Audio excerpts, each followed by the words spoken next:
أشهد أن محمد رسول الله۔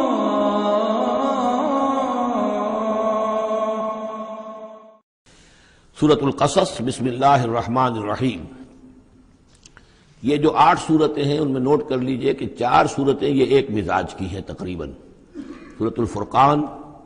سورۃ الشعراء، سورۃ النمل، سورۃ القصص، یہ آخری ہے اس چوکے کے اندر، یہ آخری ہے۔ پھر 4 وہ ہیں کہ جن میں وہ بالکل نمایاں قدر مشترک ہے کہ اس میں الف لام میم الف لام میم الف لام میم الف لام میم، تو 4 کے یہ 2 سب گروپس ہیں ان 8 صورتوں کے۔ لیکن پہلے سب گروپ میں سے ایک صورت وہ ہے کہ جو بغیر حروف مقطعات کے ہے،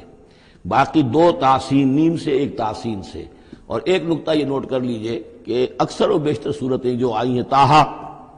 سورہ طٰہٰ جو ہے اس میں توئے آئی ہے شروع میں، اور اس میں بھی اکثر و بیشتر حصہ حضرت موسیٰ علیہ السلام کے واقعات پر مشتمل ہے۔ یہ تاسین میم، تاسین، ان میں بھی آپ نے حضرت موسیٰ کا ذکر جو ہے ہر صورت کے اندر موجود ہے۔ تو اس میں اشارہ کیا ہے بعض حضرات نے کہ حروف مقطعات جو ہیں ان کی ایک توجیہ یہ بھی کی گئی ہے کہ یہ جو حروف ہیں اب عربی اور عبرانی زبان کے، یہ چیزوں کی اشکال سے اخذ کیے گئے ہیں۔ بعض زبانوں کے حروف جو ہیں وہ آوازوں پر مبنی ہیں، اور بعض کے جو ہے جیسے چینی زبان ہے وہ بھی چیزوں کی شکلوں سے وہ ان کے الفابیٹس بنے ہیں۔ تو عبرانی اور عربی کے بھی جو ہیں وہ اصل میں چیزیں یا اشیاء، ان کی شکلوں سے انہوں نے حروف اپنے اخذ کیے ہیں۔ مثلا توئے کو وہ لکھتے ہیں سانپ کی طرح، وہ سانپ جو ہے اس کا وہ پھن لے کر، اگر جو ناگ جو ہے اس نے پھن اٹھایا ہوا ہے اور نیچے کنڈلی ماری ہوئی ہے، یہ توئے ہے۔ تو تو جو ہے وہ گویا کہ سانپ کی علامت ہے، نون جو ہے وہ مچھلی کی علامت ہے۔ نون یوں کر کے اور ایک طرف اس کے نقطہ ڈال دے تو بالکل مچھلی، آپ نے کبھی دیکھا ہوگا تو اکثر و بیشتر جو بھی ڈرائنگز ہوتی ہیں، پینٹنگز ہوتی ہیں، وہ مچھلی کی شکل نون کی ہے، اس لیے ذن نون کہا گیا، مچھلی والا۔ اور قرآن مجید میں ایک سورت ہے سورہ نون، جس کا اختتام ہوتا ہے حضرت یونس علیہ السلام کے ذکر پر کہ جو مچھلی کے پیٹ میں جن کو اللہ نے پہنچا دیا تھا۔ تو اس اعتبار سے حروف مقطعات میں سے بعض چیزیں جو ہیں مناسبت والی نظر آتی ہیں۔ تو یہ جو صورتیں ہیں، سورہ شعراء اس میں بڑی تفصیل کے ساتھ آیا ہے، سورہ طٰہٰ میں وہ تو میں آپ کو بتا چکا ہوں کہ 8 میں سے 5 رکوع پورے حضرت موسیٰ علیہ السلام کے حالات پر ہیں۔ اسی طرح اب جو صورت یہ آ رہی ہے سورہ قصص، اس میں بھی حضرت موسیٰ علیہ السلام کے حالات اس میں ذرا اور پہلے کے ہیں۔ ہم اس سے پہلے پڑھ چکے ہیں کہ جب مدین سے واپس آ رہے تھے تو آپ کو نبوت ملی ہے، لیکن مدین پہنچ کیسے گئے، یہ واقعہ آپ کو سورہ قصص میں ملے گا کہ یہ جو تو گویا کہ اس تدریج سے حضرت موسیٰ کے حالات آ رہے ہیں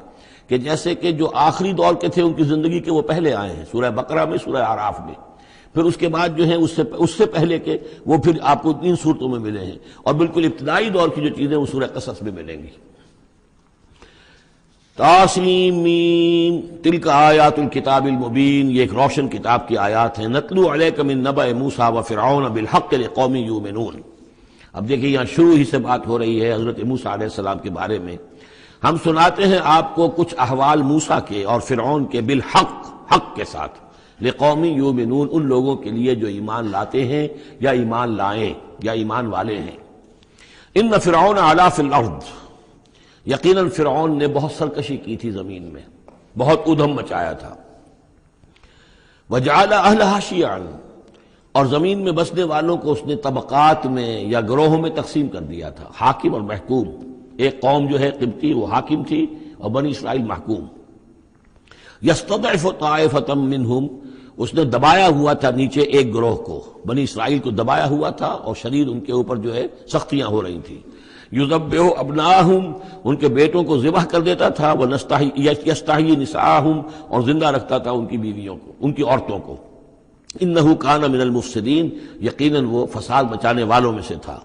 وَنُرِيدُ أَن نَّمُنَّ عَلَى الَّذِينَ اسْتُضْعِفُوا، اور ہم نے یہ ارادہ کیا کہ ہم احسان کریں ان پر کہ جو دبا لیے گئے ہیں، جنہیں ستایا جا رہا ہے، دبایا جا رہا ہے، پیسا جا رہا ہے، جن پر ظلم ہو رہا ہے، ہم ان پر احسان فرمائیں۔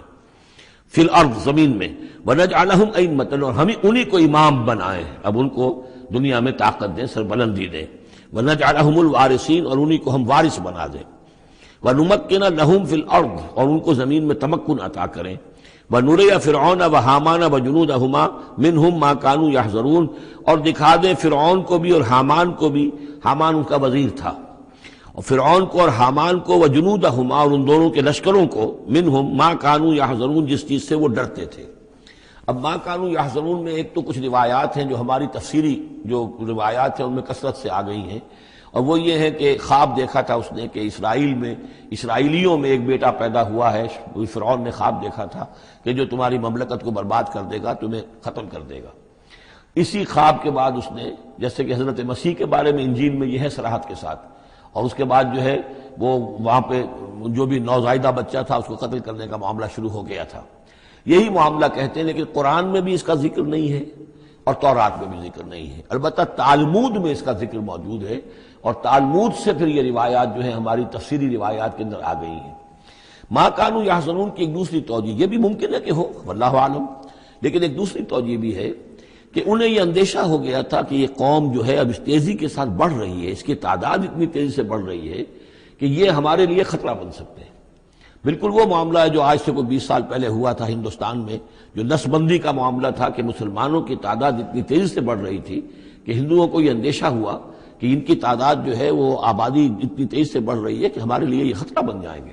لہذا ان کو روکنے کے لیے وہ نسل بندی اور جبری نسل بندی، پھر اس میں طرح طرح کے طریقے اختیار کیے گئے۔ اسی کی وجہ سے پھر وہاں مسلمانوں نے پہلی مرتبہ کانگریس کے خلاف یعنی انتخابی مارکے کے اندر بغاوت کی تھی، جس کی وجہ سے کہ اندرا گاندھی جو ہے ہار گئی تھی۔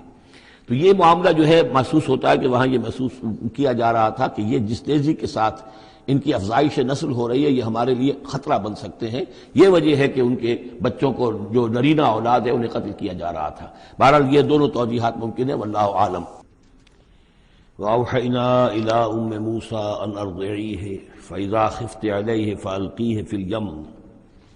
وَلَا تَخَافِي وَلَا تَحْزَنِي إِنَّا رَادُّوهُ إِلَيْكِ وَجَاعِلُوهُ مِنَ الْمُرْسَلِينَ صدق اللہ العظیم۔ اور ہم نے وحی کر دی موسیٰ کی والدہ کو کہ اسے دودھ پلاتی رہو، کہ کوئی تلاشی کے لیے لوگ آ رہے ہیں اور کوئی پکڑے جانے کا خوف ہے۔ فَأَلْقِيهِ فِي الْيَمِّ، تو اسے ڈال دینا دریا میں، نیل میں۔ وَلَا تَخَافِي وَلَا تَحْزَنِي، اور کوئی خوف نہ کھانا، کوئی رنجیدہ مت ہونا۔ اِنَّا رَادُّوهُ إِلَيْكَ، ہمارا وعدہ ہے کہ ہم اس بچے کو لوٹا دیں گے تمہاری طرف، تمہارے پاس واپس لے آئیں گے۔ وَجَاعِلُوهُ مِنَ الْمُرْسَلِينَ، اور اسے ہم نے بنانا ہے اپنے رسولوں میں سے۔ فَالْتَقَطَهُ آلُ فِرْعَوْنَ، تو فرعون کے گھر والوں نے اسے اٹھا لیا۔ اسی سے لفظ لقطہ بنا ہے، لقطہ کہتے ہیں کوئی چیز گری پڑی کہیں ہو اس کو اٹھا لیا جائے، تو لقطے کے احکام ہیں پھر شریعت کے اندر۔ فَالْتَقَطَهُ، اٹھا لیا اس کو آلُ فِرْعَوْنَ لِيَكُونَ لَهُمْ عَدُوًّا وَحَزَنًا، آل فرعون نے، فرعون کے گھر والوں نے اسے اٹھا لیا تاکہ وہ بن جائے ان کے لیے دشمن اور غم کا باعث۔ اس کا مطلب یہ نہیں کہ ان کا یہ ارادہ تھا، ان کو یہ معلوم تھا، بلکہ یہ نتیجہ ہے، یہ گویا کہ آخری نتیجہ جو نکلا اس کا کہ وہی بچہ جس کو انہوں نے نکالا دریائے نیل سے، بعد میں ان کے لیے وہ ایک ان کی تکلیف کا موجب بنا۔ ان فرعون و حامان و جنودہما کانوا خاطئین، یقین فرعون اور حامان اور ان کے لشکر جو ہے وہ چوک گئے، خطا کھائی۔ وقالت امرأۃ فرعون، اور کہا فرعون، یہ آنکھوں کی ٹھنڈک ہوگا یہ بچہ میرے لیے بھی اور تیرے لیے بھی۔ فرعون سے کہا اپنے شوہر سے، لا تقتلوہ، اسے قتل نہ کرو، عسیٰ ان ینفعنا، ہو سکتا ہے یہ ہمیں کوئی نفع پہنچائے، مفید ہو ہمارے لیے، اور نتخذہ ولدا، بالکل وہی الفاظ ہیں جو امرأۃ العزیز نے کہے تھے حضرت یوسف علیہ السلام کے بارے میں، ہو سکتا ہے کہ اس سے ہمیں کوئی فائدہ پہنچے یا ہم اسے اپنا بیٹا بنا لیں۔ وَهُمْ لَا يَشْعُرُونَ، اور انہیں اندازہ نہیں تھا کہ وہ کیا کر رہے ہیں۔ وَأَصْبَحَ فُؤَادُ أُمِّ مُوسَىٰ فَارِغًا، اور ادھر موسیٰ کی والدہ کے جذبات جو ہیں اس کے اندر ہیجان پیدا ہو گیا، ان کا دل جو ہے اڑ گیا، اڑا ہو گیا، یعنی جس کو کہتے ہیں کہ دل کے اندر 100 طرح کے ان کے وسوسے پیدا ہوئے۔ ان کادت لتبدی بہی، وہ تو اس درجے مستر ہو گئی تھی کہ شاید ظاہر ہی کر دیتی، بھانڈا ہی پھوڑ دیتی۔ لولا ان ربطنا علی قلبہا، اگر ہم نے اس کے دل کے اوپر اس کو دل کو مضبوط نہ کر دیا ہوتا، اس کو باندھ نہ دیا ہوتا، ڈھارس نہ دی ہوتی اس کے دل کو، لتکون من المؤمنین، تاکہ وہ ہو جائے ایمان والوں میں سے۔ وقالت لاختہ قصیہ، اور موسیٰ کی والدہ نے کہا اپنی بیٹی سے جو کہ بہن تھی حضرت موسیٰ کی، کہا اس کی بہن سے ذرا اس کے پیچھے پیچھے چل۔ فبصرت، وہ دیکھتی رہی، بہی اس کو، عن جنب، اجنبی ہو کر، کہ جیسے میرا کوئی تعلق نہیں ہے، لیکن یہ کہ بہرحال اتفاقاً میں بھی دریا کے کنارے جا رہی تھی، میں نے یہ دیکھا ہے کہ صندوق چلا رہا ہے۔ وہم لا یشعرون، انہیں اس کا احساس نہیں ہوا کہ یہ تو جان بوجھ کر پوری طریقے سے یہاں پہنچی ہے، پورے اپنے ارادے کے ساتھ۔ وحرمنا علیہ المراضع من قبل، اور ہم نے حرام کر دی تھی ان پر تمام دودھ پلانے والیاں حضرت موسیٰ پر اس سے پہلے، یعنی یہ کہ اس بہن کے پہنچنے سے پہلے پہلے انہوں نے بہت سی خواتین کو بلایا تھا جو دودھ پلا سکتی تھی اس کو، لیکن کسی کا دودھ جو ہے وہ پینا قبول نہیں کیا حضرت موسیٰ نے۔ یہ ساری چیزیں اللہ کی طرف سے ہیں، اس کی مشیت ہے، اس کی تقدیر سے ہو رہا ہے۔ وحرمنا علیہ المراضع من قبل فقالت، اب یہ پہنچی وہاں تو وہاں تو تشویش تھی، اتنا بچہ اچھا ہے، خوبصورت ہے۔ وَأَلْقَيْتُ عَلَيْكَ مَحَبَّةً مِّنِّي، یہ ہم پڑھ آئے ہیں سورہ طٰہٰ میں، ایسی موہنی صورت کے اس کے اوپر محبت کا پرتاؤ اللہ تعالیٰ نے اپنی محبت کا پرتاؤ ڈالا۔ تو اب وہ تشویش میں تھے کہ کیا ہوگا اس کا، کون دودھ پلائے۔ ابھی میرا خیال ہے کہ فیڈرز تو ابھی ایجاد نہیں ہوئے ہوں گے کہ دودھ پلانے کا کوئی اور نظام ہو۔ قالت، تو اس نے کہا، هل ادلکم علی اہل بیت یکفلونہ لکم، تو کیا میں تمہاری رہنمائی کروں ایک گھر والوں کی طرف کہ جو اس کی کفالت کریں گے، اس کو پال دیں گے تمہارے لیے، وہم لہ ناصحون، اور وہ اس کے خیر خواہ ہیں۔ فرددناہ الی امہ کہ تقر عینہا، تو ہم نے لوٹا دیا اسے اس کی والدہ کی گود میں تاکہ اس کی آنکھیں ٹھنڈی رہیں، ولا تحزن، اور وہ رنجیدہ نہ ہو، ولتعلم ان وعد اللہ حق، اور تاکہ اس کو معلوم ہو جائے موسیٰ کو کہ اللہ کا وعدہ حق ہے، سچا ہے، جو اس نے کہا تھا کہ لوٹا دیں گے وہ لوٹا دیا۔ ولکن اکثرہم لا یعلمون، لیکن اکثر لوگ جانتے نہیں ہیں۔ ولما بلغ اشدہ واستوى آتیناہ حکما وعلما، اور جب وہ پوری قوت کو پہنچا، جوانی کو پہنچا، بھرپور جوانی کو، اپنی پوری پختگی کو پہنچ گیا، استوا، اور وہ گویا کہ تمام جو ان کے ظاہری اور باطنی قوا ہیں وہ پورے ایک اعتدال کے ساتھ جم گئے۔ آتیناہ حکما وعلما، ہم نے اسے حکم اور علم عطا فرمایا۔ اس سے یہ بھی مراد دی جا سکتی ہے کہ اسی وقت ان کو یہ نبوت جو ہے وہ مل گئی، لیکن یہ کہ عام خیال یہ ہے کہ نبوت بعد میں ملی ہے۔ تو حکم، حکمت اور علم دیا۔ وَكَذَلِكَ نَجْزِي الْمُحْسِنِينَ، اور اسی طرح ہم بدلہ دیتے ہیں احسان کی روش اختیار کرنے والوں کو، نیکوکاروں کو۔ وَدَخَلَ الْمَدِينَةَ عَلَىٰ حِينِ غَفْلَةٍ مِّنْ أَهْلِهَا، اور ایک روز وہ داخل ہوئے گاؤں میں، شہر میں، ایسے وقت میں کہ اس کے شہر کے لوگ جو ہیں غفلت میں تھے۔ اب یہ ذہن میں رکھیے یہ محل میں رہتے ہیں، اور محل آپ کو معلوم ہے شہر سے باہر ہوتے ہیں، علیحدہ ہوتے ہیں، اور بستی جہاں پر کہ زیادہ وہ جو بھی ہے ڈاؤن ٹاؤن جسے آج کل کہا جاتا ہے، وہ ان کا شہر کا مرکزی مقام ہوگا، اور یا تو یہ کہ اعلیٰ صبح کا وقت ہوگا جبکہ ابھی لوگ بری طرح بیدار نہیں ہوئے ہیں، گھروں میں ہیں، یا یہ کہ دوپہر کا وقت ہو کہ جس میں لوگ قیلولہ کر رہے ہیں۔ وہ داخل ہوئے، دخل المدینۃ علی حین غفلۃ من اہلہا، جبکہ اس کے آپ لوگ جو ہیں وہ غفلت میں تھے۔ فوجد فیہا رجلین یقتتلان، تو پایا اس میں دو اشخاص کو لڑتے ہوئے۔ ھذا من شیعتہ، یہ اس کی قوم میں سے تھا، یعنی ایک تو تھا اسرائیلی، وھذا من عدوہ، اور دوسرا تھا کہ جو اس کے دشمنوں میں سے تھا، یعنی وہ قبطی تھا۔ فاستغاثہ الذی من شیعتہ، تو مدد مانگی اور دہائی دی اس شخص نے جو موسیٰ کی قوم میں سے تھا، علی الذی من عدوہ، اس کے مقابلے میں کہ جو دشمن قوم سے تعلق رکھتا تھا۔ فوقظہ موسیٰ، تو حضرت موسیٰ نے اس کی مدد کے لیے اقدام کیا اور ایک مکہ رسید کیا اس کو، فقضى علیہ، اور اس کا کام تمام کر دیا، اس ایک ہی ضرب سے وہ شخص ہلاک ہو گیا۔ قال ھذا من عمل الشیطان، اب تنبہ ہوا کہ یہ تو شیطان کا معاملہ ہو گیا، شیطان کا عمل ہوا۔ انہ عدو مضل مبین، ان کی نیت قتل کرنے کی نہیں تھی، لیکن یہ ہے کہ وہ ضرب ایسی شدید لگی کہ وہ مر گیا۔ انہ یقیناً شیطان جو ہے وہ تو دشمن ہے اور گمراہ کرنے والا ہے کھلا۔ قال رب انی ظلمت نفسی فاغفر لی، فغفر لہ، انہوں نے عرض کیا اللہ سے، پروردگار میں نے ظلم کیا اپنی جان پر، پس مجھے بخش دے، اور پس اللہ نے اسے بخش دیا۔ انہ هو الغفور الرحیم، یقیناً وہ غفور ہے اور رحیم ہے، بخشنے والا، رحم فرمانے والا۔ قال رب بما انعمت علی فلن اکون ظہیرا للمجرمین، تو اب انہوں نے وعدہ کیا پروردگار تو نے جو مجھ پر انعام فرمایا اور مجھے بخش دیا ہے تو میں اب آئندہ کبھی بھی مددگار نہیں بنوں گا کسی بھی مجرم کا، کسی غلط کار شخص کا۔ فاصبح فی المدینۃ خائفا یترقب، اب صبح کے وقت ان پر جو ہے شہر کے اندر، وہ صبح ہوئی انہیں، صبح کو جب اٹھے خائفا، اب خوف طاری تھا کہ مجھ ایک شخص قتل ہو گیا ہے، کس نے قتل کیا ہے، بہت کافی دھوم مچی ہوئی ہوگی، کس نے قتل کیا ہے، قاتل کون ہے، اب یہ کہ راز کھل نہ جائے، لوگوں کو معلوم نہ ہو جائے۔ خائفا یترقب، خوف زدہ بھی تھے اور ادھر ادھر دیکھ رہے تھے چوکنے ہو کر کہ کہیں سے کوئی آہٹ، کوئی کسی جگہ سے کوئی ایسی بات تو نہیں آ رہی کہ میرا جرم معلوم ہو گیا ہو۔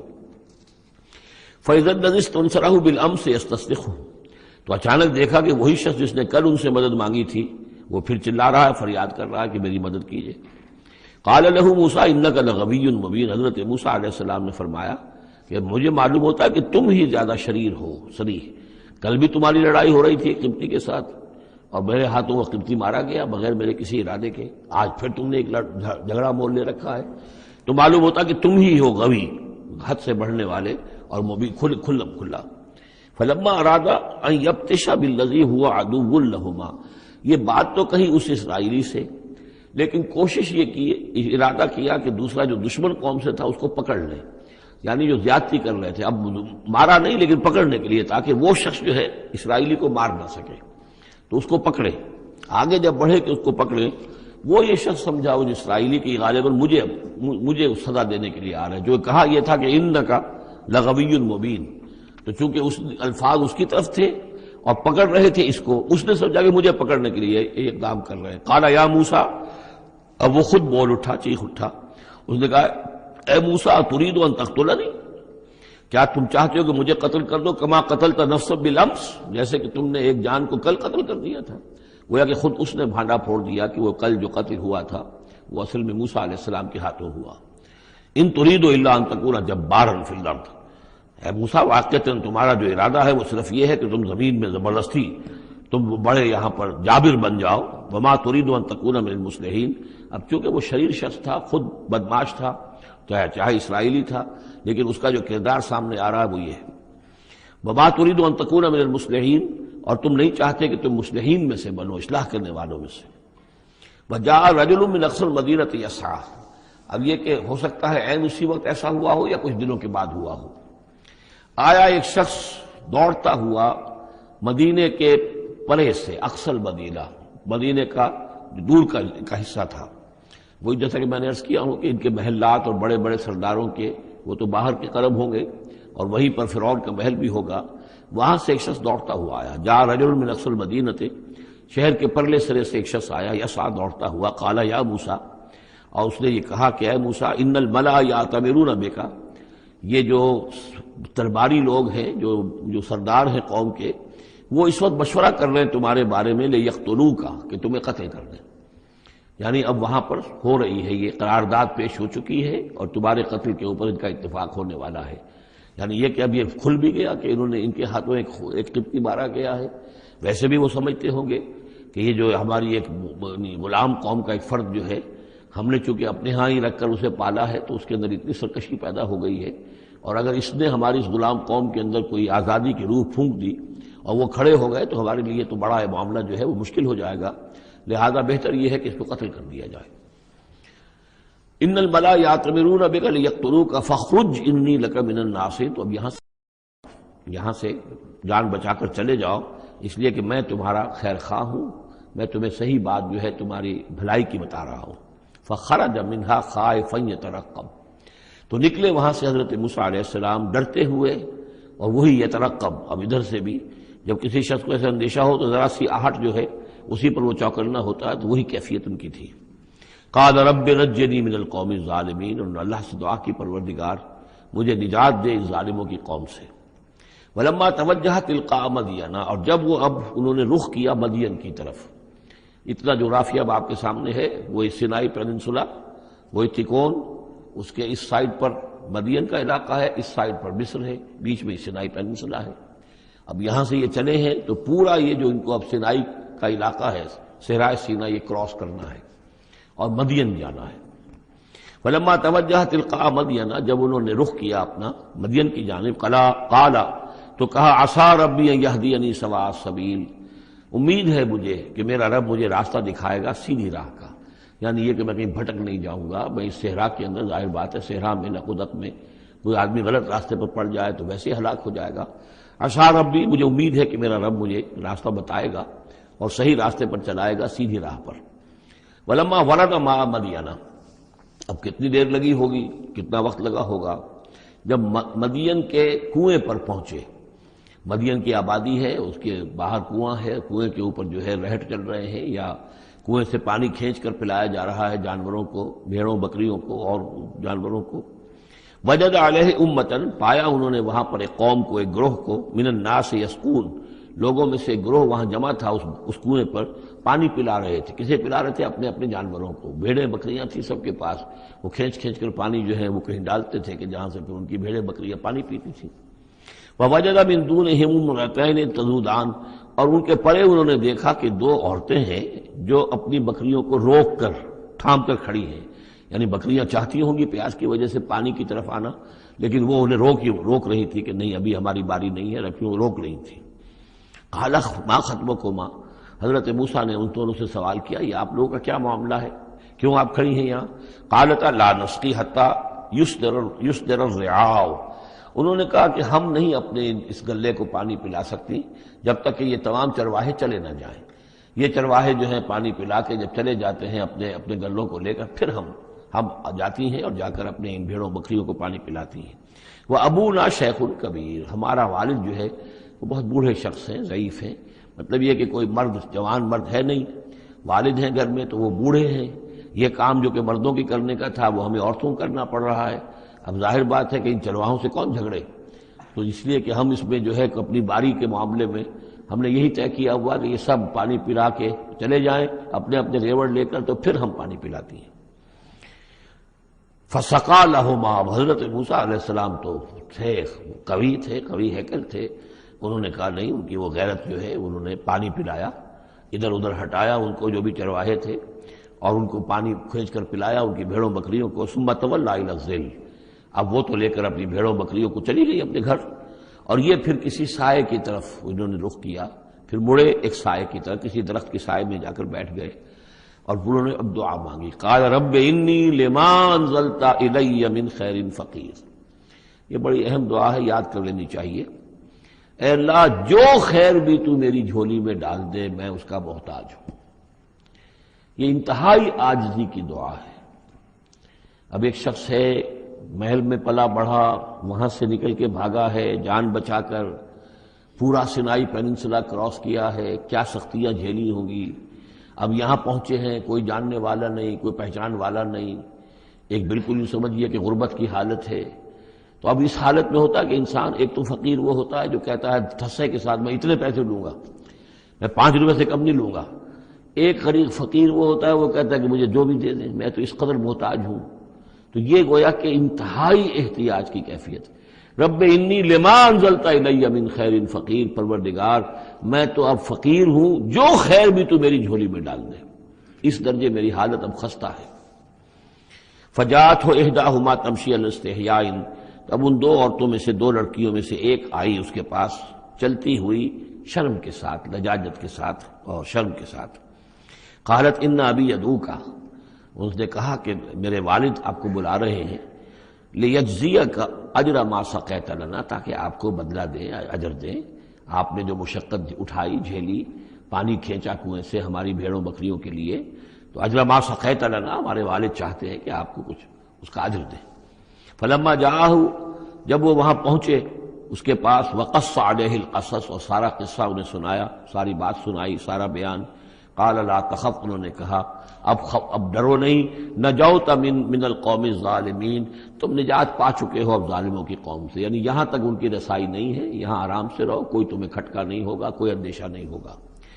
ان کے بارے میں اصل میں اختلاف ہے کہ بعض لوگ انہیں شعیب قرار دیتے ہیں، حضرت شعیب علیہ السلام مدین میں کیونکہ انہیں مبعوث کیا گیا، اور اسی اعتبار سے علامہ اقبال کا بھی وہ شعر ہے کہ اگر کوئی شعیب آئے میسر، شبانی سے کلیمی 2 قدم ہے، یعنی حضرت موسیٰ علیہ السلام چرواہے کی حیثیت سے حضرت شعیب کی خدمت میں رہے، 8 سال یا 10 سال ان کی خدمت گزاری کی، تو اس کے نتیجے میں ان میں وہ اوصاف پیدا ہو گئے، ان کی تربیت کے نتیجے میں کہ وہ چرواہے سے بڑھ کر کلیم بن گئے، اللہ کے کلیم بن گئے۔ تو یہ تربیت حضرت شعیب کی ہے، لیکن یہ بات غلط ہے۔ اصل میں حضرت شعیب کا معاملہ ہم پڑھ چکے ہیں کہ وہ اللہ کے رسول تھے، اور رسول اگر تو زمانہ انہی کا تھا جبکہ ابھی وہ دعوت دے رہے تھے، تب بھی وہاں رنگ کچھ اور ہونا چاہیے تھا بالکل، اور اگر وہ رسول اس وقت ہیں جبکہ قوم ختم ہو چکی ہے، اس کے بعد جو بھی اہل ایمان بچ گئے ہیں اور حضرت شعیب بچ گئے ہیں، اگر یہ اس کے بعد کا مسئلہ ہے تو ان کا جو مقام ہونا چاہیے تھا وہاں پر یہ ممکن نہیں ہے کہ ان کی بیٹیاں اس طریقے پہ پریشان ہو اور کوئی جو ہے ان کی امت میں سے کوئی ان کی خبر گیری کرنے والا نہ ہو۔ تو وہ پکچر بالکل بنتی نہیں ہے یہ۔ اور حضرت شعیب کا معاملہ جو ہے ظاہر بات ہے کہ یہ اس کے اندر فصل ہے، اگرچہ یقین کے ساتھ ہمیں معلوم نہیں۔ یہ گویا کہ بعد میں جو قوم وہاں آباد ہوئی ہے حضرت شعیب کے ساتھ، جو لوگ صاحب ایمان بچ گئے اور ان سے دوبارہ جو وہاں پر جو بھی آبادی ہوئی ہے، اس میں کچھ اچھے لوگ، ظاہر بات ہے کہ ان میں تو ابھی اچھے اثرات بھی تھے، تو ان میں سے یہ بزرگ تھے، ابھی ہو سکتا ہے 100 سال ہو چکے ہوں لیکن ابھی کچھ نہ کچھ اثرات تھے، تو یہ بزرگ آدمی، ضعیف آدمی جو ہے یہ ایک نیک آدمی تھے۔ قالت احداہما یا ابت استاجرہ، ان میں سے ایک نے کہا، بیٹیوں میں سے، لڑکیوں میں سے ایک نے، ابا جان ان کو ملازم رکھ لے، اجرت پر رکھ لے، استاجر ہو۔ یہ استاجری اور اجیری، یہ دونوں جو ہیں اجیر اور مستاجر،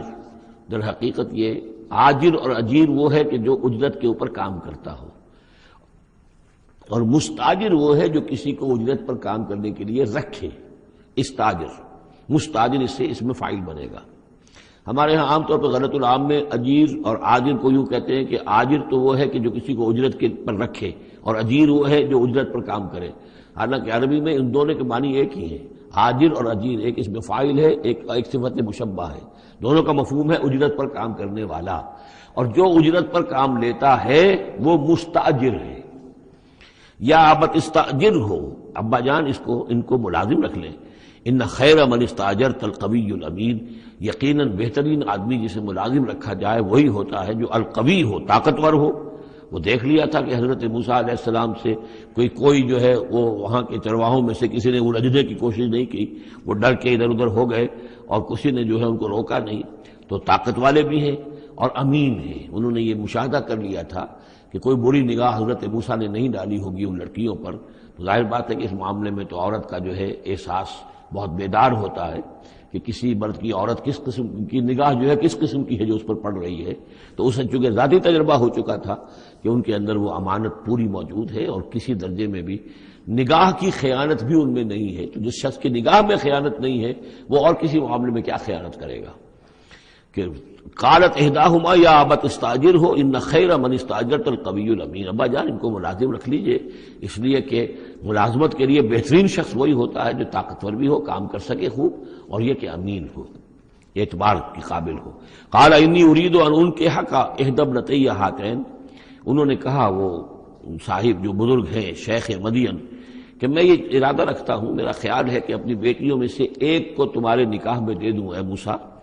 علی ان تأجرنی 8 حجج، لیکن اس پر کہ تم 8 سال تک میرے ہاں اجرت پر کام کرو، میری ملازمت کرو۔ یہ جو مہر کا معاملہ ہے یہ پھر پچھلے زمانے میں ایسا ہی ہوگا جیسے آج کل پٹھانوں میں بھی ہوتا ہی ہے ابھی، کہ وہ مہر جو ہے وہ والدین لے لیتے ہیں رقم جو ہے، گویا کہ وہ اس لڑکی کو جو پالا ہے پوسا ہے تو یہ در حقیقت اس کا بدل ہے وہ جو لے رہے ہیں کہ ہم نے اس کو پالا پوسا، آپ تمہارے حوالے کر رہے ہیں تو ہمیں اس کی رقم دو، جبکہ اسلام میں آ کر اس کو بدل دیا گیا ہے، مہر جو ہے لڑکی کا حق ہے، وہ اس کے والدین کا حق نہیں ہے۔ البتہ اس وقت معلوم ہوتا ہے کہ رواج یہی تھا کہ چونکہ اپنی بیٹی نکاح میں دینے کے لیے تیار ہو رہے ہیں تو اس کے عوض اپنی ملازمت کروانا چاہتے ہیں کہ تم میری ملازمت کرو، میری خدمت کرو 8 برس تک، تو یہ گویا کہ بدل ہو جائے گا اس کا کہ میں اپنی ایک بیٹی کا نکاح تم سے کر دوں گا۔ فَإِنْ أَتْمَمْتَ 10 فَمِنْ عِنْدِكَ، اور اگر تم 10 سال کر دو تو یہ تمہاری طرف سے ہے، یہ گویا کہ تمہاری طرف سے ایک احسان ہوگا۔ 8 سال پورے کر دو، اس میں محنت کرو، یہاں مزدوری کرو، میرے بھیڑوں بکریوں کو چراؤ اور گھر کے کام کرو، تو پھر میں اپنی بیٹی تمہارے حوالے کر دوں گا، اس کا نکاح کر دوں گا تم سے، یا یہ کہ 10 سال کر دو تو یہ تمہاری طرف سے اضافی بات ہوگی۔ وما اريد ان اشق عليك، اور ساتھ ہی یہ بھی دیکھ لو میں تم پر کوئی سختی کرنے کا ارادہ نہیں رکھتا، یعنی تمہیں جو ملازم رکھ رہا ہوں تو ایسا نہیں کہ بہت بھاری کام تم پر ڈالوں گا، میں تمہیں مشقت میں ڈالنا نہیں چاہتا۔ ستجدنی انشاءاللہ من الصالحین، تم انشاءاللہ مجھے پاؤ گے کہ میں نیک انسان ہوں، صحیح ہوں، راست باز ہوں، اور جو معاملہ ہے معاملے کا کھرا آدمی ہوں۔ قال ذلک بینی و بینک، حضرت موسیٰ نے فرمایا ٹھیک ہے، یہ پھر میرے اور آپ کے درمیان یہ بات طے ہو گئی۔ ایم الاجلین قضیت، ان دونوں مدتوں میں سے جو بھی میں پوری کر دوں۔ 10 سال کا آپ تقاضا نہیں کر سکتے، تقاضا 8 سال کا ہوگا، ویسے یہ کہ میں چاہوں تو 10 سال پورے کر دوں، لیکن وہ میری آپشن پر ہوگا۔ ایم الاجلین قضیت فلا عدوان علیہ، پھر مجھ پر کوئی زیادتی نہ ہو۔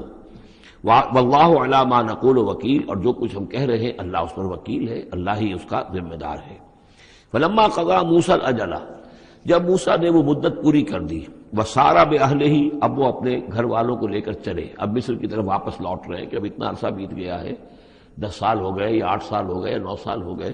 اب بہرحال وہ معاملہ بھی ٹھنڈا پڑ چکا ہوگا، وہاں پر قتل وغیرہ کا کیا حالات وہاں ہوئے یہ بھی معلوم نہیں ہے۔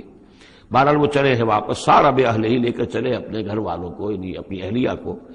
آنس من جانب طور نارا، انہوں نے پہاڑ کے ایک طرف ایک سائڈ پر طور کے انہوں نے آگ دیکھی۔ قال لأہلہم کثوا، انہوں نے کہا اپنے گھر والوں سے کہ ذرا یہاں انتظار کرو، ٹھہرو، انی آنست نارا، میں نے آگ دیکھی ہے، لعلی آتیکم منہا بخبر، ہو سکتا ہے کہ میں وہاں سے یہاں جاؤں اور وہاں سے کوئی خبر لے کر آؤں، یعنی یہ کہ راستے کے بارے میں معلومات، صحیح کہ کہیں ہم بھٹک تو نہیں گئے، ہم کدھر جا رہے ہیں۔ او جذوۃ من النار، یا پھر میں آگ کا ایک انگارہ لے آؤں وہاں سے، لعلکم تصطلون، تاکہ اس سرد رات میں یہاں ہم آگ جلا لیں، اور یہ کہ اس سے کہ آپ لوگ جو ہیں وہ سینک سکیں۔ فلما اتاها نودی من شاطئ وادی الایمن فی البقعۃ المبارکۃ من الشجرۃ، تو جب وہ وہاں پہنچے تو ندا آئی،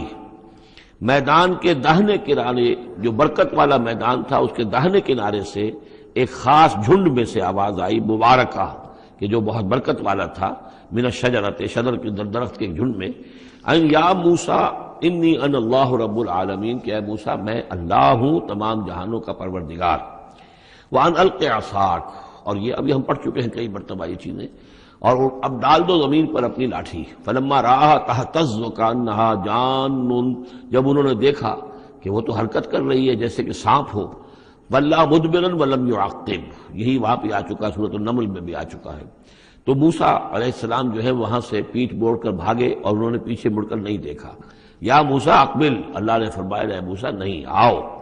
اقبل ولا تخف، اور ڈرو نہیں، انک من الآمنین، یقیناً تم بالکل امن میں ہوگے، تمہیں کوئی غضب نہیں پہنچے گا۔ اسلک یدک فی جیبک، اور اپنا ہاتھ جو ہے ذرا اپنے گریبان میں ڈالو، تخرج بیضاء من غیر سوء، وہ نکلے گا سفید ہو کر بغیر اس کے کہ اس میں کوئی بیماری ہو یا اس میں کوئی اور برائی پیدا ہو۔ وَاضْمُمْ یدک الیک جناحک من الرہب، اور اگر کبھی تمہیں کوئی خوف لاحق ہو تو ذرا اپنے بازو کو اپنی بغل کے ساتھ اچھی طرح جوڑ لینا۔ یہ گویا کہ کوئی خاص ترکیب بتائی گئی ہے کہ اس طریقے سے خوف کے اثرات جو ہیں وہ زائل ہو جائیں گے۔ فَذَانِکَ بُرْہَانَانِ مِن رَبِّکَ، باقی وہ دو جو ہیں وہ ہم نے تمہیں برہانے دی ہیں، جو یہ دلیلیں دی ہیں، نشانیاں دی ہیں، معجزے دیے ہیں۔ ذَانِکَ بُرْہَانَانِ مِن رَبِّکَ إِلَىٰ فِرْعَوْنَ وَمَلَئِهِ، کہ اب تم فرعون اس کے سرداروں کے پاس جاؤ، انہم کانوا قوما فاسقین، یقیناً وہ ایک فاسق اور فاجر اور سرکش قوم بن گئے ہیں۔ قال رب انی قتلت منہم نفسا، حضرت موسیٰ نے عرض کیا پروردگار میں نے ان کی قوم کے ایک شخص کو قتل کر دیا تھا، فاخاف ان یقتلون، مجھے تو اندیشہ یہ ہے کہ جیسے ہی میں وہاں جاؤں گا وہ مجھے قتل کر دیں گے۔ یعنی ایک تو یہ کہ میں خاموشی سے جاؤں، جا کر کہیں چھپ جاؤں، کہیں پتہ بھی نہ چلے کہ موسیٰ آ گئے، کہاں آ گئے، کہیں جا کر آباد ہو جاؤں۔ ایک یہ کہ میں جاؤں اور فرعون کے ہاں جاؤں اور جا کر وہاں پیغام پیش کروں، تو اس میں تو مجھے اندیشہ یہ ہے کہ فوری طور پر مجھ پر مقدمہ قائم ہوگا اور مجھے قتل کر دیا جائے گا۔ وآخی ہارون، اور میرا جو بھائی ہارون ہے، میرے بڑے بھائی، ہوا افصح منی لسانا، ان کی زبان مجھ سے زیادہ صاف ہے، وہ گفتگو کرنے میں زیادہ مہارت رکھتے ہیں۔ فارسلہ معی، تو انہیں بھی میرے ساتھ بھیج دیجئے، ردءً، میری مدد کے لیے، یصدقونی، تاکہ وہ میری تصدیق کریں، انی اخاف ان یکذبون، مجھے اندیشہ ہے کہ وہ مجھے جھٹلائیں گے۔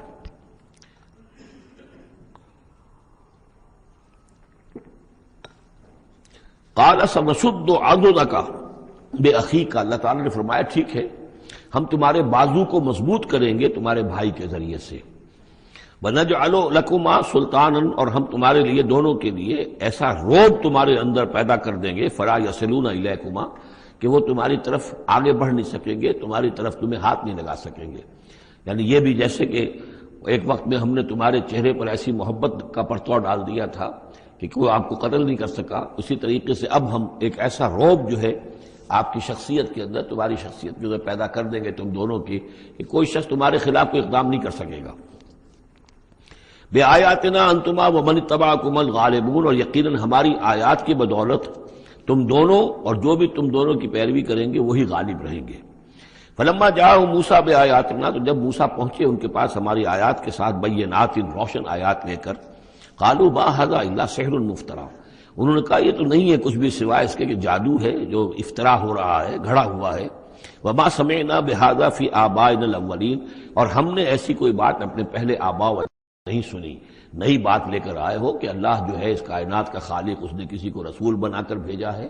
اور وہ اس کا نمائندہ ہے اور اس کی بات ماننی پڑے گی، کہ ہم نے تو یہ بات پہلے کبھی سنی نہیں ہے۔ وقال موسیٰ ربی اعلم بمن جاء بالہدی من عنده،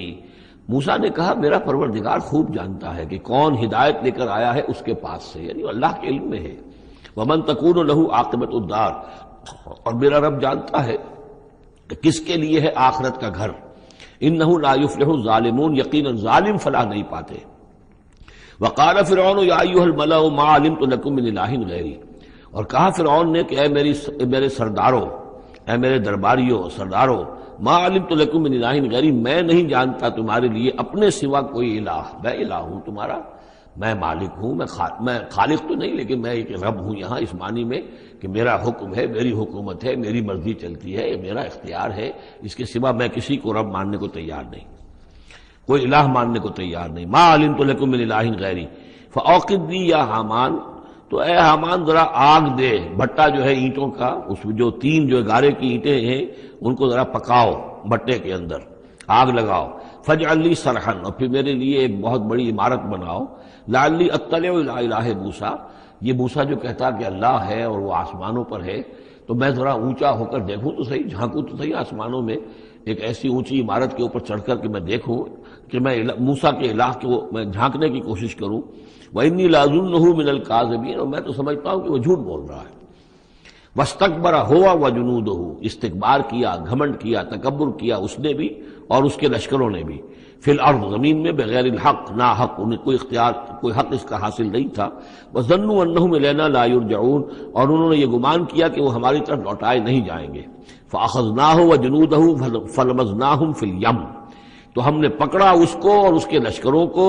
اور ہم نے ان کو پھینک دیا پھر سمندر میں۔ فانظر کیف کان عاقبۃ الظالمین، تو دیکھو کیسا انجام ہوا ظالموں کا۔ وجعلناہم ائمۃ یدعون الی النار، اور ہم نے انہیں بنا دیا امام کہ جو لوگوں کو آگ کی طرف بلانے والے تھے، یعنی فرعون اور اس کے درباری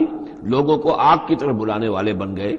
وَيَوْمَ الْقِيَامَةِ لَا يُنصَرُونَ، اور قیامت کے دن ان کی کوئی مدد نہیں کی جائے گی۔ وَأَتْبَعْنَاهُمْ فِي هَذِهِ الدُّنْيَا لَعْنَةً، اور ہم نے اس دنیا میں بھی ان پر ان کے پیچھے لعنت لگا دی ہے، لعنت رکھ دی ہے جو ان کا پیچھا کر رہی ہے۔ وَيَوْمَ الْقِيَامَةِ هُمْ مِنَ الْمَقْبُوحِينَ، اور قیامت کے دن یقیناً وہ بہت ہی برائی کی کیفیت میں ہوں گے۔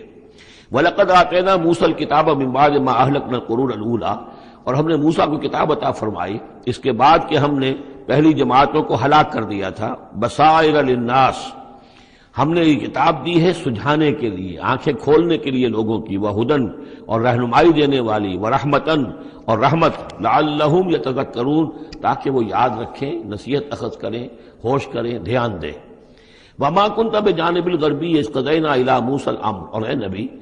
آپ تو اس پہاڑ کے غربی جانب نہیں تھے اس وقت جبکہ ہم نے موسیٰ کو اپنے حکم دیا، بھیجا حکم، جب موسیٰ سے ہماری گفتگو ہوئی، مکالمہ ہوا، اور ہم نے موسیٰ کو رسالت پر فائز کر کے حکم دیا کہ جاؤ۔ وما کنت من الشاہدین، آپ تو وہاں موجود نہیں تھے، آپ نہیں دیکھ رہے تھے یہ سب کچھ۔ ولکننا انشأنا قرونا، لیکن ہم نے پھر بہت سی نسلیں پیدا کی، بہت سی قومیں پیدا ہو گئیں۔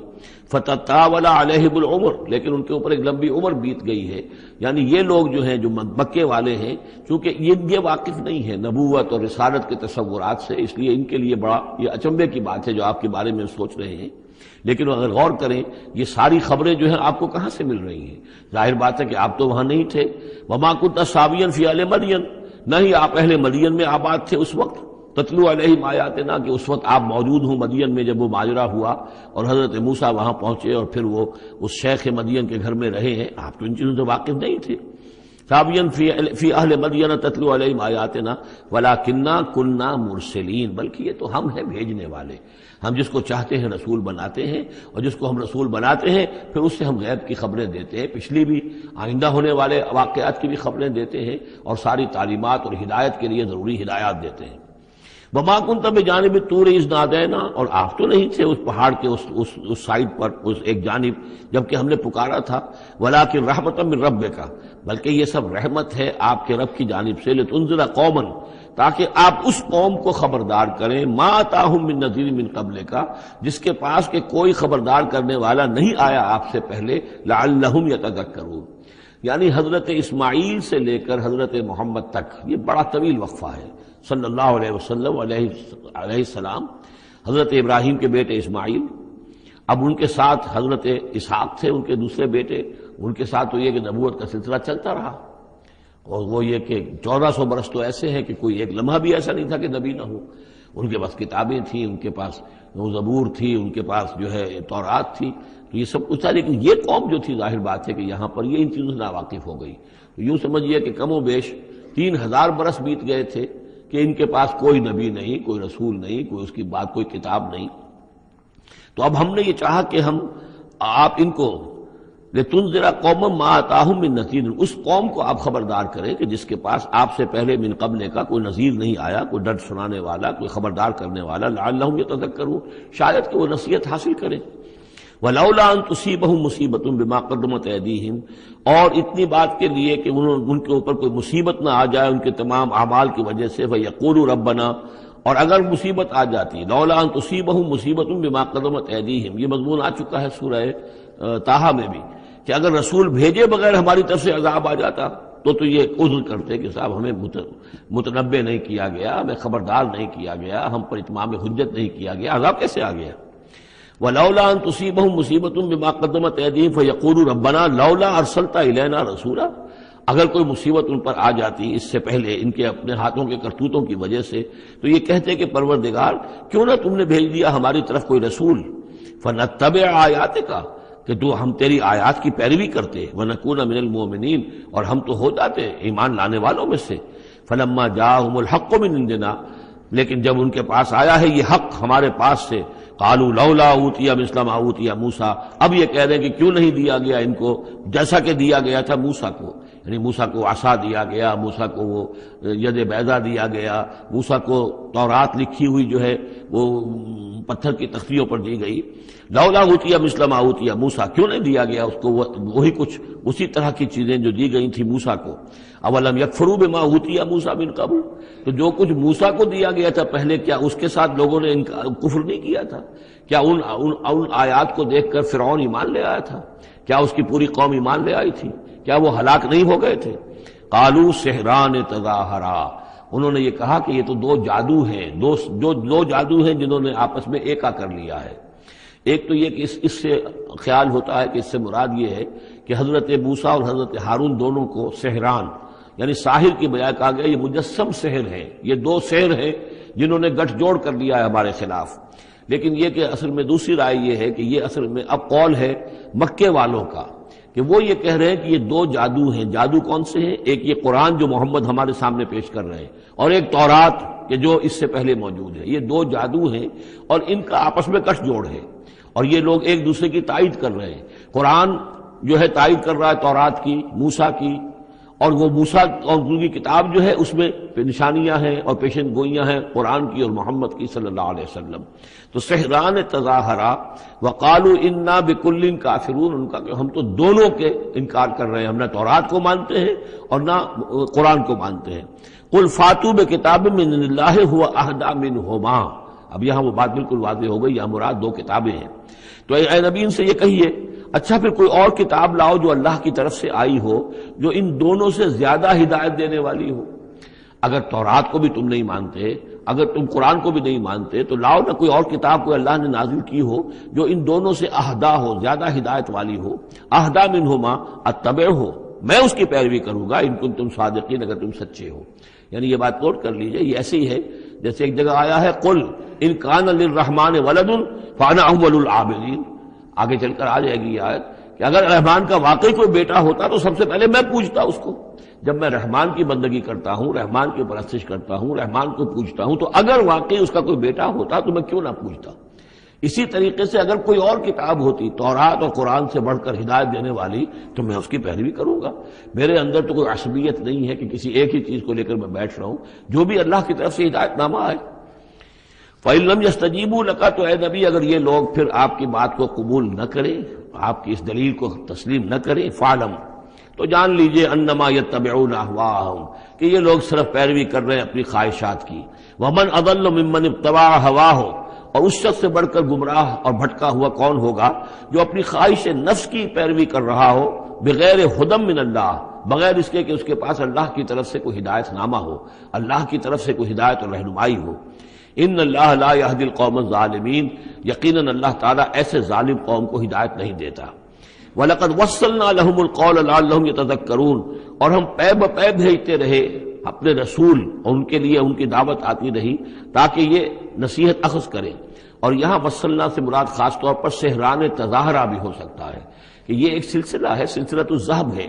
اس کے اندر وصل ہے، یہ جڑے ہوئے ہیں. یہ تورات اور زبور اور انجیل اور قرآن، یہ تو اصل میں ایک ہی سنہری زنجیر کی کڑیاں ہیں. وَلَقَدْ وَصَّلْنَا لَهُمُ الْقَوْلَ، ہم نے اپنی اس بات کو، اپنی ہدایت کو، اپنی وحی کو اس طریقے سے جوڑا ہے ایک زنجیر کی شکل میں تاکہ یہ لوگ اس سے نصیحت اخذ کریں. الذین آتیناہم الکتاب من قبلہ ہم بہ یؤمنون، اور جن لوگوں کو ہم نے اس سے پہلے قرآن سے پہلے کتاب دی تھی ان میں بھی وہ لوگ ہیں کہ جو اس پر ایمان رکھتے ہیں، جو دل سے مانتے ہیں کہ یہ اللہ کا کلام ہے. وَإِذَا يُتْلَىٰ عَلَيْهِمْ قَالُوا آمَنَّا بِهِ، اور جب انہیں یہ پڑھ کر سنایا جاتا ہے قرآن مجید وہ کہتے ہیں ہم اس پر ایمان لائے. انہ الحق من ربنا، یقیناً یہ ہمارے رب کی طرف سے حق ہے. انا کنا من قبلہ مسلمین، ہم تو اس سے پہلے ہی اسلام لا چکے ہیں، یعنی ہم تو اس بات کو پہلے ہی تسلیم کر چکے ہیں. اولئک یؤتون اجرہم مرتین، یہ وہ لوگ ہیں جنہیں ان کا اجر دیا جائے گا دوہرا، دو مرتبہ. یعنی یہ کہ وہ سابقہ امت میں سے تھے، وہ بنی اسرائیل میں سے تھے یا نصارہ میں سے تھے، انجیل کو مانتے تھے، تورات کو مانتے تھے، اب انہوں نے قرآن کو بھی تسلیم کر لیا تو یہ گویا کہ انہیں دوہرا اجر ملے گا. اولئک یؤتون اجرہم، ان کو دیا جائے گا ان کا اجر مرتین بما صبروا، ان کے صبر کے نتیجے میں کے عوض ان کو دوہرا اجر ملے گا. ویدرؤون بالحسنۃ السیئۃ، اور ان کا طریقہ یہ ہے کہ وہ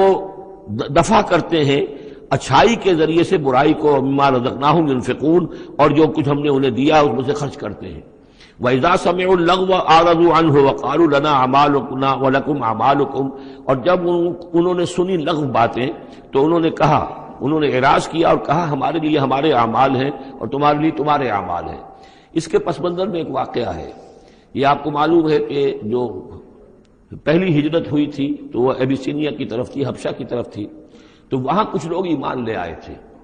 اور کچھ عرصے کے بعد وہاں سے ایک وفد آیا ہے حضور صلی اللہ علیہ وسلم سے ملاقات کے لیے. ظاہر بات ہے جو ایمان لائے ہیں اب ان کے دل میں کتنی خواہش ہوگی کہ حضور سے ملنے کے لیے آئیں. وہ کون تھے؟ وہ نصارہ تھے، عیسائی تھے، جیسے نجاشی، حضرت نجاشی رحمۃ اللہ علیہ.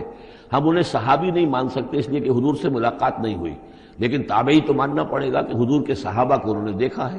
یہ جتنے بھی صحابہ گئے تھے مکے سے ہجرت کر کے تو ان کو چونکہ دیکھا لہٰذا تابعی ہیں. ہم ان کے لیے رضی اللہ عنہ نہیں کہتے بلکہ ہم رحمۃ اللہ علیہ کہتے، تابعین میں سے. ان کی نماز جنازہ حضور نے غائبانہ نماز جنازہ صرف ایک ہے جو حضور نے پڑھائی ہے اور وہ حضرت نجاشی کی ہے. بہرحال وہاں سے جو پھر ایک وفد آیا تھا حضور سے ملاقات کے لیے، جب یہ لوگ آئے مکے میں تو مکے والوں نے ان کو استہزاء بھی کیا، مذاق بھی ہوا، دیکھو ان پاگلوں کو، بے وقوفوں کو، ان کے پاس کتاب بھی تھی، یہ تو ان سے بہتر تھے، اب یہ محمد پہ ایمان لے آئے ہیں، یہاں پر آئے ہیں. استہزاء بھی کر رہے تھے، تمسخر بھی کر رہے تھے. تو اس پر انہوں نے کہا کہ دیکھیے ہمارا آپ سے کوئی سروکار نہیں، آپ کے لیے آپ کے اعمال، ہمارے لیے ہمارے اعمال. ہم پہلے بھی حق پر تھے اور جب یہ نیا حق ہمارے سامنے آیا ہے دی قرآن، ہم اس پر بھی ایمان لے آئے ہیں. تو یہ ان کا معاملہ ہے. وَإِذَا سَمِعُوا اللَّغْوَ، جب انہوں نے وہ لغو باتیں سنی جو کہ مکے کے لوگ جو ہیں ان کے ساتھ کر رہے تھے، اعرضوا عنہ، تو انہوں نے اعراض کیا. اب ظاہر بات ہے کہ وہ آئے ہوئے تھے، مسافر تھے، وہاں پر خام خواہ جھگڑا کر لیں، اس میں بھی وہ بات مناسب نہیں تھی. وقالوا لنا اعمالنا، انہوں نے کہا دیکھیے آپ ہم سے کاہے کو جھگڑتے ہیں، ہمارے لیے ہمارے اعمال ہیں. ولکم اعمالکم، اور آپ کے لیے آپ کے اعمال ہیں. سلام علیکم لا نبتغی الجاہلین، آپ کو سلام ہم کرتے ہیں اور ہم جاہلوں سے الجھنا نہیں چاہتے، ہم نہیں چاہتے کہ جاہلوں کے ساتھ ہم خام خواہ الجھیں. انک لا تہدی من احببت، اے نبی آپ ہدایت نہیں دے سکتے جس کو بھی آپ چاہیں. ولیکن اللہ یہدی من یشاء، بلکہ یہ اللہ ہی کا اختیار مطلق ہے، وہ ہدایت دیتا ہے جس کو چاہتا ہے. وہو اعلم بالمہتدین، اور یقیناً وہ خوب جانتا ہے کون ہے ہدایت پانے والے، کون ہے ہدایت کے طالب، جن کے دلوں میں طلب ہے. اللہ جانتا ہے، انہی کو وہ ہدایت دے گا. لہذا یہ کہ یہ آپ کے اختیار میں نہیں ہے. اور یہ آیت خاص طور پر ابو طالب کے لیے، جو سن 10 کے اندر انتقال ہوا ہے ابو طالب کا،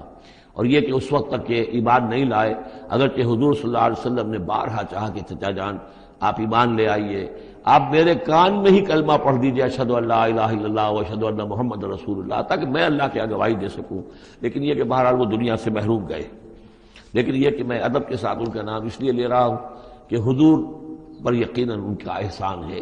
اور حضور پر احسان ہے تو ہم سب پر احسان ہے. لہذا اس اعتبار سے نام جو ہے ان کا میں ادب ہی سے لے رہا ہوں. وقالوا ان نتبع الہدی معک، اور وہ یہ کہتے ہیں کہ اے محمد صلی اللہ علیہ وسلم اگر ہم آپ کے ساتھ ہدایت کی پیروی کریں، یعنی جو ہدایت آپ پیش کر رہے ہیں اگر ہم اسے قبول کر لیں، ہم ایمان لے آئیں، نتخطف من ارضنا، تو ہم اپنی زمین سے اچک لیے جائیں گے. یہ لفظ یہاں نوٹ کر لیجئے، یہ ایک دو مرتبہ اور بھی آئے گا، اور یہ لفظ ہم پڑھ چکے ہیں سورہ انفال میں. وَاذْكُرُوا إِذْ أَنْتُمْ قَلِيلٌ مُسْتَضْعَفُونَ فِي الْأَرْضِ تَخَافُونَ أَنْ يَتَخَطَّفَكُمُ النَّاسُ، یاد کرو جب کہ تم کم تھے تعداد میں اور تمہیں زمین میں دبا لیا گیا تھا اور تمہیں اندیشہ تھا کہ لوگ تمہیں اچک لے جائیں گے. تو یہ اچک لے جانا جو ہے یعنی کسی کو ختم کر دینا، کسی کے لیے بڑی تباہی کا سامان لے آنا. لوگ یہ کہتے تھے کہ اے محمد اگر ہم آپ پر ایمان لے آئیں گے تو یہ پورا عرب جو ہے یہ مشرک ہے، کافر ہے، تو ہمیں تو یہ سب کے سب ختم کر دیں گے. متخطف، ہم اچک لیے جائیں گے من ارضنا، اپنی زمین سے. لہذا آپ کی بات صحیح ہے، دل میں بھی ہمارے لگتی ہے، بات بھی ٹھیک ہے، لیکن یہ کہ پورے عرب کی دشمنی کیسے مول لے رہے، یہ پورے قریش کی دشمنی ہم کیسے مول لے رہے، ہمارے اندر ان کے مقابلے کی جرت نہیں ہے. تو جیسا کہ میں نے عرض کیا کہ کچھ لوگ تو ہوتے ہیں کہ ہر کے بعد آباد، وہ حق کے یعنی ساتھ ان کی وفاداری کا یہ عالم ہوتا ہے کہ جو ہو سو ہو وہ اس کے لیے تیار ہے، اپنی جانیں دینے کے لیے تیار ہے. لیکن سب لوگوں کا معاملہ یہ نہیں ہوتا. کچھ لوگ ہیں منتظر رہتے ہیں کہ ذرا کچھ لوگ آگے چلیں، کچھ نشانات راہ بن جائیں تو پھر ہم بھی چلیں گے. السابقون الاولون من المہاجرین والانصار والذین اتبعوہم باحسان، وہ ذرا پیچھے پیچھے آتے ہیں، وہ دوسرے درجے کے لوگ ہو گئے. کچھ اور لوگ ہوتے ہیں کہ جن میں اتنی بھی ہمت نہیں ہوتی، ان کا یہ قول آ رہا ہے. وقالوا ان نتبع الہدی معک، اور وہ کہتے ہیں کہ اے محمد اگر ہم آپ کی ہدایت کی پیروی کریں یا آپ کے ساتھ اس ہدایت کی پیروی کریں، نتخطف من ارضنا، ہم اچک لیے جائیں گے اپنی زمین سے، بے دخل کر دیے جائیں گے، نکال باہر کیے جائیں گے. اولم نمکن لہم حرما آمنا، اب اللہ تعالیٰ جواب دے رہے ہیں کیا ہم نے ان کو اس حرم کے اندر متمکن نہیں کیا ہے؟ اس حرم کو عمل کی جگہ کس نے بنایا ہے؟ ہم نے بنایا ہے. یجبا الیہ ثمرات کل شیء، اس حرم کی طرف، اس کعبے کی طرف، اس مکے کی طرف ہر چیز کے ثمرات کھنچے چلے آ رہے ہیں. یعنی حج کے لیے لوگ آتے ہیں تو پوری آج بھی آپ دیکھیے تو اس کا نقشہ، پوری دنیا کا پھل آپ کو مکے میں مل جائے گا، اس لیے کہ ہر گوشے سے بہترین جو ہے چیزیں آپ کو وہاں ملیں گی. اور یہ ہمیشہ سے تھا، اس لیے کہ حاجی لوگ آتے تھے، جہاں جہاں سے آتے تھے وہ وہاں کی چیزیں لے کر آتے تھے. تو ہم نے اس حرم کی سرزمین کو تمہارے لیے امن کی جگہ بنایا، تمہیں یہاں پر ہم نے جگہ دی، تمہیں ہم نے یہاں پر تمکن عطا کیا، اس کی طرف تمام چیزوں کے ثمرات اور پھل اور میوے جو ہیں وہ کھینچے چلے آ رہے ہیں. رزقا من لدنا، یہ خاص رزق ہے ہماری طرف سے، اس لیے کہ ہمارے بندے ابراہیم نے اس کی دعا کی تھی کہ پروردگار میں نے اپنی نسل کو یہاں آباد کیا ہے. ربنا انی اسکنت من ذریتی بواد غیر ذی زرع عند بیتک المحرم ربنا لیقیموا الصلاۃ فاجعل افئدۃ الناس تہوی الیہم وارزقہم من الثمرات. اب ان کو جو ہے میووں کی شکل میں رزق پہنچا تو ہم پہنچا رہے ہیں، ولیکن اکثرہم لا یعلمون، لیکن ان کی اکثریت علم نہیں رکھتی۔ وکم اہلکنا من قریۃ بطرت معیشتھا، اور کتنی ہی بستیوں کو ہم نے ہلاک کیا ہے، کتنے ہی شہروں کو کہ جس کی معیشت جو ہے وہ بڑی اتراتی تھی اپنی معیشت پر، ہماری تجارت، ہمارا یہاں کا معاملہ، ہمارا یہاں کا معاشی نظام بڑا مستحکم ہے، ان کو اندر بڑی اس کے اندر جو ہے گھمنڈ پیدا ہو گیا تھا، لیکن یہ کہ پھر وہ بستیاں ہلاک ہو کر رہ گئیں۔ فَتِلْكَ مَسَاكِنُهُمْ لَمْ تُسْكَنْ مِنْ بَعْدِهِمْ إِلَّا قَلِيلًا، تو دیکھ لو اب ان کے مسکن، ان کے کھنڈرات موجود ہیں کہ ان کے بعد اس میں رہنے والے نہیں ہوئے ان میں رہنے والے اس کے بعد مگر بہت تھوڑے سے۔ وَكُنَّا نَحْنُ الْوَارِثِينَ، اور ہم ہی ہوئے وارث، پوری زمین کے وارث تو ہم ہی ہیں۔ وَمَا كَانَ رَبُّكَ مُهْلِكَ الْقُرَىٰ، یہ وہ بات اب دوبارہ آ گئی جو سورہ بنی اسرائیل میں آئی تھی، وَمَا كُنَّا مُعَذِّبِينَ حَتَّىٰ نَبْعَثَ رَسُولًا، ہم عذاب نہیں بھیجتے رہے ہیں جب تک کہ رسول کی بعثت نہ کر دیں، رسول آئے حق کا حق ہونا واضح کر دے، حق کو مبرہن کر دے، حجت قائم کر دے، پھر عذاب آتا تھا، اگر اس کے باوجود وہ قوم اپنے کفر پر اڑی رہتی تھی۔ وما کان ربک مہلک القریٰ، اور نہیں ہے آپ کا پروردگار ایسا کہ وہ بستیوں کو غارت کر دے اور برباد کر دے، حتیٰ یبعث فی امہا رسولا، یہاں اب اس لفظ کا اضافہ ہو گیا، جب تک کہ ان بستیوں کی مرکزی بستی میں کسی رسول کو نہ بھیج دے۔ اس لیے کہ ظاہر بات ہے کہ ایک ایک گاؤں، ایک ایک بستی، ایک ایک شہر میں تو ممکن نہیں ہے، ہر ملک جو ہے اس کا ایک دائرہ ہوتا ہے، اور اس دائرے کے اندر جو ہے ایک شہر جو ہے بڑا مرکزی اہمیت کا حامل ہوتا ہے، تو اس امہا جو اس کا مرکزی شہر ہو، اس کے اندر جب تک ہم رسول نہ بھیج دیں، اور رسول کیا کرتا تھا، یتلو علیہم آیاتنا، جو تلاوت کرتا تھا، سناتا تھا انہیں ہماری آیات، وما کنا مہلک القریٰ الا واہلھا ظالمون، اور ہرگز ہم نہیں تھے بستیوں کو ہلاک کرنے والے مگر اس بنا پر کہ اس کے رہنے والے، اس میں جو آباد تھے وہ ظالم تھے، گناہگار تھے، مشرک تھے اور کافر تھے۔ وما اوتیتم من شیء فمتاع الحیات الدنیا، تو جو بھی کچھ تمہیں دیا گیا ہے، جو بھی ساز و سامان تمہیں ملا ہے، جو بھی کچھ ملا ہے، وہ اس دنیا کی زندگی کا سامان ہے، برتنے کی چیزیں ہیں، وزینتھا، اور اس کی زینت ہے، یہ دنیا کی زندگی بھی عارضی ہے اور یہ سامان بھی عارضی ہے۔ وما عند اللہ خیر وابقیٰ، اور جان لو کہ جو اللہ کے پاس ہے وہ یقیناً بہت بہتر ہے اور باقی رہنے والا ہے، اس کو دوام ہے۔ افلا تعقلون، تو کیا تم عقل سے کام نہیں لیتے؟ افمن وعدناہ وعدا حسنا فہو لاقیہ، کیا بھلا وہ شخص جس سے کہ ہم نے اچھا وعدہ کیا ہے، جس سے کہ اس کی ملاقات ہوگی، اس کو اپنا وہ وعدہ مل جائے گا، اللہ نے جن جن چیزوں کا وعدہ کیا ہے اللہ تعالیٰ اس کو وہ چیزیں دے گا اور پہنچا دے گا۔ کمم متعناہ متاع الحیات الدنیا، کیا وہ اس جیسا ہو جائے گا جس سے ہم نے دنیا کی زندگی کا ساز و سامان دے دیا؟ ثم ہوا یوم القیامت من المحضرین، پھر وہ قیامت کے دن گرفتار ہو کر آ جائے۔ تو ایک وہ آدمی ہے کہ جو اللہ تعالیٰ کی رحمت کے سائے میں ہوں گے قیامت میں اور آخرت میں، اور ایک یہ کہ دنیا میں تو کچھ مزے کر لیے ہیں، گلچھرے اڑا لیے ہیں، عیش کر لیے ہیں، کوئی وہ چلت پھرت ان کی ہو گئی ہے، ان کی شہرتیں بھی ہو گئیں اور ان کے پاس کچھ عارضی طور پر کچھ اختیارات بھی آ گئے، لیکن پھر قیامت کے دن جو ہے وہ گرفتار ہو کر لائے جائیں گے بیڑیاں پہنائے ہوئے۔ وَيَوْمَ يُنَادِيهِمْ فَيَقُولُ أَيْنَ شُرَكَائِيَ الَّذِينَ كُنتُمْ تَزْعُمُونَ، اور جس دن کہ اللہ انہیں پکارے گا اور کہے گا کہ کہاں ہیں میرے وہ شرکاء جن کا کہ تمہیں زوم ہو گیا تھا، تمہیں گمان ہو گیا تھا، جن کے بارے میں تم سمجھتے تھے کہ وہ میرے شریک ہیں۔ قال الذین حق علیہم القول، تو وہ لوگ کہ جن کے جو عذاب کے قول کے مستحق ہو چکے، عذاب کے فیصلے کے مستحق ہو چکے، وہ کہیں گے ربنا ہؤلاء الذین اغوینا، کہیں گے یہ ہیں وہ لوگ جنہوں نے ہم کو بہکایا تھا۔ اب یہ ہو سکتے ہیں کہ وہ شیاطین جن بھی ہوں اور شیاطین انس بھی ہوں، طاغوت بھی ہوں، یہاں کے لیڈر بھی ہوں، غلط راستوں کی طرف لے کے جانے والے لوگ، ان سب کو کہیں گے ان لوگوں نے ہمیں بہکایا اور ہمیں غلط راستے پر ڈالا۔ اغویناہم کما غوینا، پھر وہ کہیں گے ہم نے انہیں گمراہ کیا جیسے ہم خود گمراہ تھے، یعنی ہم خود ہدایت پر ہوتے تو انہیں ہدایت دیتے۔ تبرأنا الیک، ہم اے اللہ تیری جناب میں تبرہ کر رہے ہیں ان سے، ہم برات ہیں، ما کانوا ایانا یعبدون، یہ ہمیں نہیں پوجتے تھے، یہ کچھ جو بھی کہہ رہے ہیں ہمیں کچھ معلوم بھی نہیں تھا کہ یہ اس طریقے سے، البتہ یہ کہ ان میں سے وہ بھی ہوں گے جو کہیں گے کہ ہم خود گمراہی میں تھے اس لیے ہم نے گمراہ کیا۔ تو یہ گویا کہ گڈمڈ ہے، شیاطین جن بھی ہوں گے جن کی طرف اشارہ کر کے کچھ لوگ انہوں نے ہمیں برباد کیا، ان کا جواب تو یہ ہوگا کہ اگر ہم ہدایت پر ہوتے تو تمہیں ہدایت دیتے۔ لیکن کچھ وہ بھی ہوں گے جو اللہ کے نیک بندے تھے اور جنہیں معبود بنا لیا گیا، جنہیں پوجا جا رہا ہے، وہ کہیں گے تبرأنا الیک، اے اللہ ہم اعلان برات کرتے ہیں تیری جناب میں، ما کانوا ایانا یعبدون، یہ ہرگز ہماری بندگی کرنے والے نہیں تھے۔ وقیل ادعوا شرکاءکم فدعوہم، پھر کہا جائے گا ان سے پکارو اپنے شریکوں کو، پھر وہ پکاریں گے، فلم یستجیبوا لہم، تو وہ ان کو جواب نہیں دیں گے، ان کی طرف سے کوئی ان کو جواب نہیں ملے گا، ورأوا العذاب، اور پھر وہ دیکھیں گے عذاب کو، لو انہم کانوا یہتدون، کاش کہ کسی طریقے سے وہ ہدایت پائے ہوئے ہوتے۔ وَيَوْمَ يُنَادِيهِمْ فَيَقُولُ مَاذَا أَجَبْتُمُ الْمُرْسَلِينَ، اور جبکہ اللہ انہیں پکارے گا اور وہ اور پوچھے گا تم نے ہمارے رسولوں کو کیا جواب دیا تھا، ماذا اجبتم المرسلین فعمیت علیہم الانباء،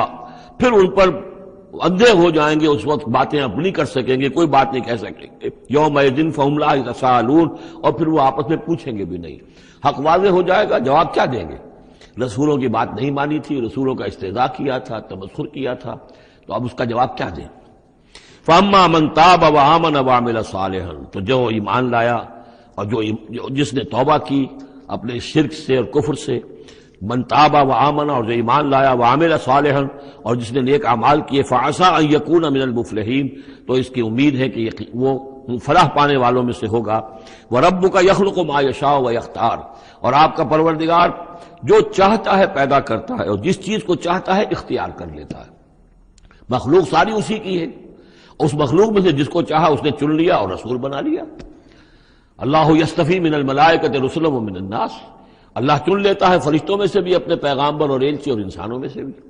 ان اللہ اصطفی آدم ونوحا وآل ابراہیم وآل عمران علی العالمین، وہ جس کو چاہتا ہے قبول کرتا ہے، اختیار کر لیتا ہے۔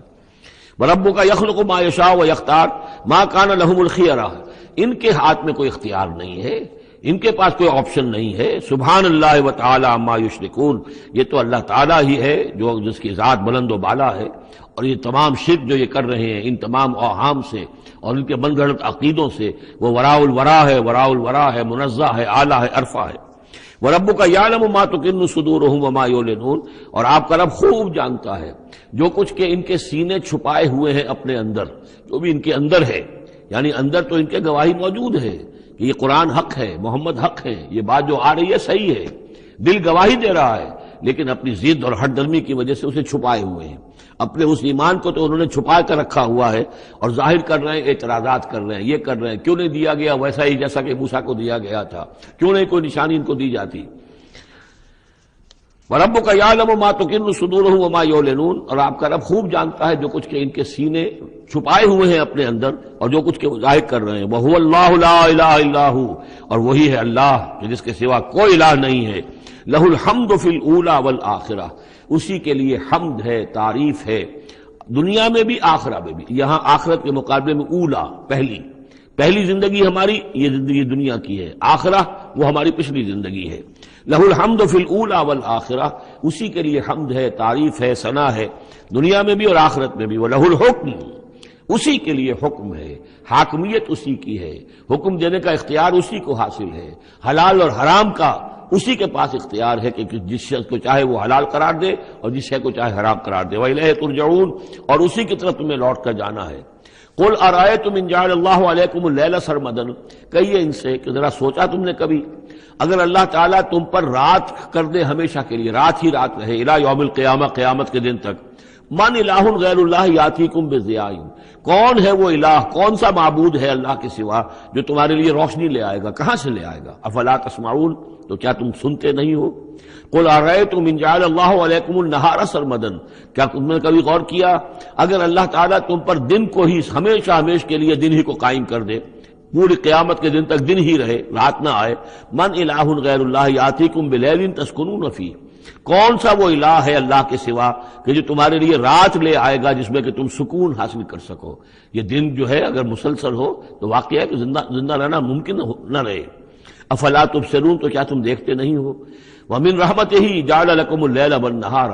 یہ اس کی رحمت میں سے ہے، اس کی رحمت کے آثار میں سے ہے، اس کی رحمت کے مظاہر میں سے ہے کہ اس نے تمہارے لیے رات اور دن کو بنا دیا ہے، لتسکنوا فیہ، تاکہ رات میں تو تم سکون حاصل کرو، وَلِتَبْتَغُوا مِنْ فَضْلِهِ، اور دن میں تم اس کا فضل تلاش کرو، وَلَعَلَّكُمْ تَشْكُرُونَ، اور تاکہ تم شکر کرو، وَيَوْمَ يُنَادِيهِمْ فَيَقُولُ أَيْنَ شُرَكَائِيَ الَّذِينَ كُنتُمْ تَزْعُمُونَ، اور پھر دوبارہ کہا جس دن کہ وہ انہیں پکارے گا اور کہے گا کہ کہاں ہیں میرے وہ شریک جن کو کہ تم سمجھتے تھے کہ یہ میرے شریک ہیں، وَنَزَعْنَا مِنْ كُلِّ أُمَّةٍ شَهِيدًا، اور ہم ہر امت میں سے ایک گواہ کو نکال کر کھڑا کریں گے۔ وہی مضمون جو کئی دفعہ آ چکا ہے، سورہ نحل میں آیا 2 دفعہ، سورہ نساء میں سب سے زیادہ شاندار الفاظ میں وَكَيْفَ إِذَا جِئْنَا مِنْ كُلِّ أُمَّةٍ بِشَهِيدٍ وَجِئْنَا بِكَ عَلَىٰ هَٰؤُلَاءِ شَهِيدًا، ہر امت میں جو بھی رسول آیا تھا اس کو پہلے کھڑا کریں گے نکال کر، چونکہ وہ پروزیکیوشن وٹنس ہوگا، وہ ہوگا جو پروزیکیوٹ کرے گا اللہ کی عدالت میں، پہلے یہ وہ ٹیسٹیفائی کرے گا اللہ تیری ہدایت جو آئی تھی میں نے پہنچا دی تھی۔ وَنَزَعْنَا مِنْ كُلِّ أُمَّةٍ شَهِيدًا فَقُلْنَا هَاتُوا بُرْهَانَكُمْ فَعَلِمُوا أَنَّ الْحَقَّ لِلَّهِ وَضَلَّ عَنْهُمْ مَا كَانُوا يَفْتَرُونَ، اس وقت کہا جائے گا اب لاؤ تمہاری دلیل کیا ہے، تمہارا عذر کیا ہے، تمہارا کیس کیا ہے، رسول نے تو بتایا کہ انہوں نے پہنچا دیا تھا، پھر اب تم بتاؤ تمہارا ماجرا کیا ہے، وَمَا خَطْبُكُمْ، اب تمہارا معاملہ کیا ہے، فَعَلِمُوا أَنَّ الْحَقَّ لِلَّهِ، وہ جان لیں گے کہ حق تو اب اللہ ہی کی طرف ہے، یعنی فیصلہ جو ہے اللہ ہی کے ہاتھ میں ہے اور وہی حق ہے، گویا کہ ہمارے اوپر ہم مستحق ہو چکے ہیں اللہ کے عذاب کے، ہم پر اللہ کی طرف سے گویا کہ اتمام ہو چکا ہے۔ وَضَلَّ عَنْهُمْ مَا كَانُوا يَفْتَرُونَ، اور گم ہو جائے گا ان سے وہ جو افتراء انہوں نے کیا تھا، جو انہوں نے گھڑ لیے تھے خیالات، جن کو سمجھتے تھے کہ یہ ہمارے معبود جو ہیں اللہ تعالیٰ کے ہاں ہمیں بچا لیں گے، وہ سب کے سب گم ہو جائیں گے۔ جب آنکھ کھلی گل کی تو موسم تھا خزاں کا، سب کے سب جو ہیں وہ ان کے ہاتھوں کے طوطے اڑ جائیں گے۔ ان قارون کان من قوم موسیٰ فبغى علیہم وآتیناہ من الکنوز ما ان مفاتحہ لتنوء بعصبۃ اولی القوة اذ قال له قومه لا تفرح ان اللہ لا يحب الفرحین وابتغ فیما آتاک اللہ الدار الآخرة ولا تنس نصیبک من الدنیا وأحسن كما أحسن الله إليك ولا تبغ الفساد في الأرض إن الله لا يحب المفسدين صدق اللہ العظیم۔ اس سے پہلے کہ ہم سورہ قصص کے جو بقیہ 2 رکوع رہ گئے ہیں ان کا ترجمہ کریں، ایک بات کی وضاحت ضروری ہے۔ میں نے کل عرض کیا تھا کہ حضرت موسیٰ علیہ السلام اور مدین کے اس بزرگ کے درمیان جو معاملہ ہوا تھا کہ انہوں نے اپنی بیٹی کے نکاح کے عوض حضرت موسیٰ سے یہ چاہا کہ وہ 8 سال تک ان کی خدمت کریں، تو اس کے ساتھ ہی میں نے یہ کہہ دیا تھا کہ ہمارے ہاں بھی پختونوں میں پٹھانوں میں یہ رواج ہے کہ وہ بیٹی جب دیتے ہیں تو کچھ رقم لیتے ہیں، اور وہ جو مہر جو ہے وہ بیٹی کے حق کو نہیں بلکہ خود وہ والدین رکھ لیتے ہیں، والد رکھ لیتا ہے۔ تو ہمارے ایک ساتھی نے اس کی طرف توجہ دلائی ہے کہ یہ بات آپ کے علم میں ہونی چاہیے کہ یہ حال سارے پٹھانوں کا نہیں ہے، بلکہ باجوڑ ایجنسی یا پھر افغانستان کے کچھ لوگ جن کو ہماری اکثریت جو ہے بہت بری نظر سے دیکھتی ہے، بلکہ اکثر وہ آپس میں ایک دوسرے کے ساتھ رشتہ کرنے پر مجبور ہوتے ہیں، یعنی تبادلہ، جس سے کہ حدیث میں روکا گیا ہے۔ یہ واقعہ ہے کہ یہ چیزیں جو ہے میں سمجھتا ہوں کہ اس میں یہ وضاحت ہو گئی ہے تو اچھا ہے کہ اس سب کا معاملہ نہیں ہے۔ ویسے اس کو اصولاً یہ سمجھ لیجئے کہ یہ معاملہ اصل میں کچھ تمدن کی سطح سے متعلق ہے اور کچھ معاشی جو نظام ہوتا ہے کسی معاشرے میں قائم اس سے متعلق ہے۔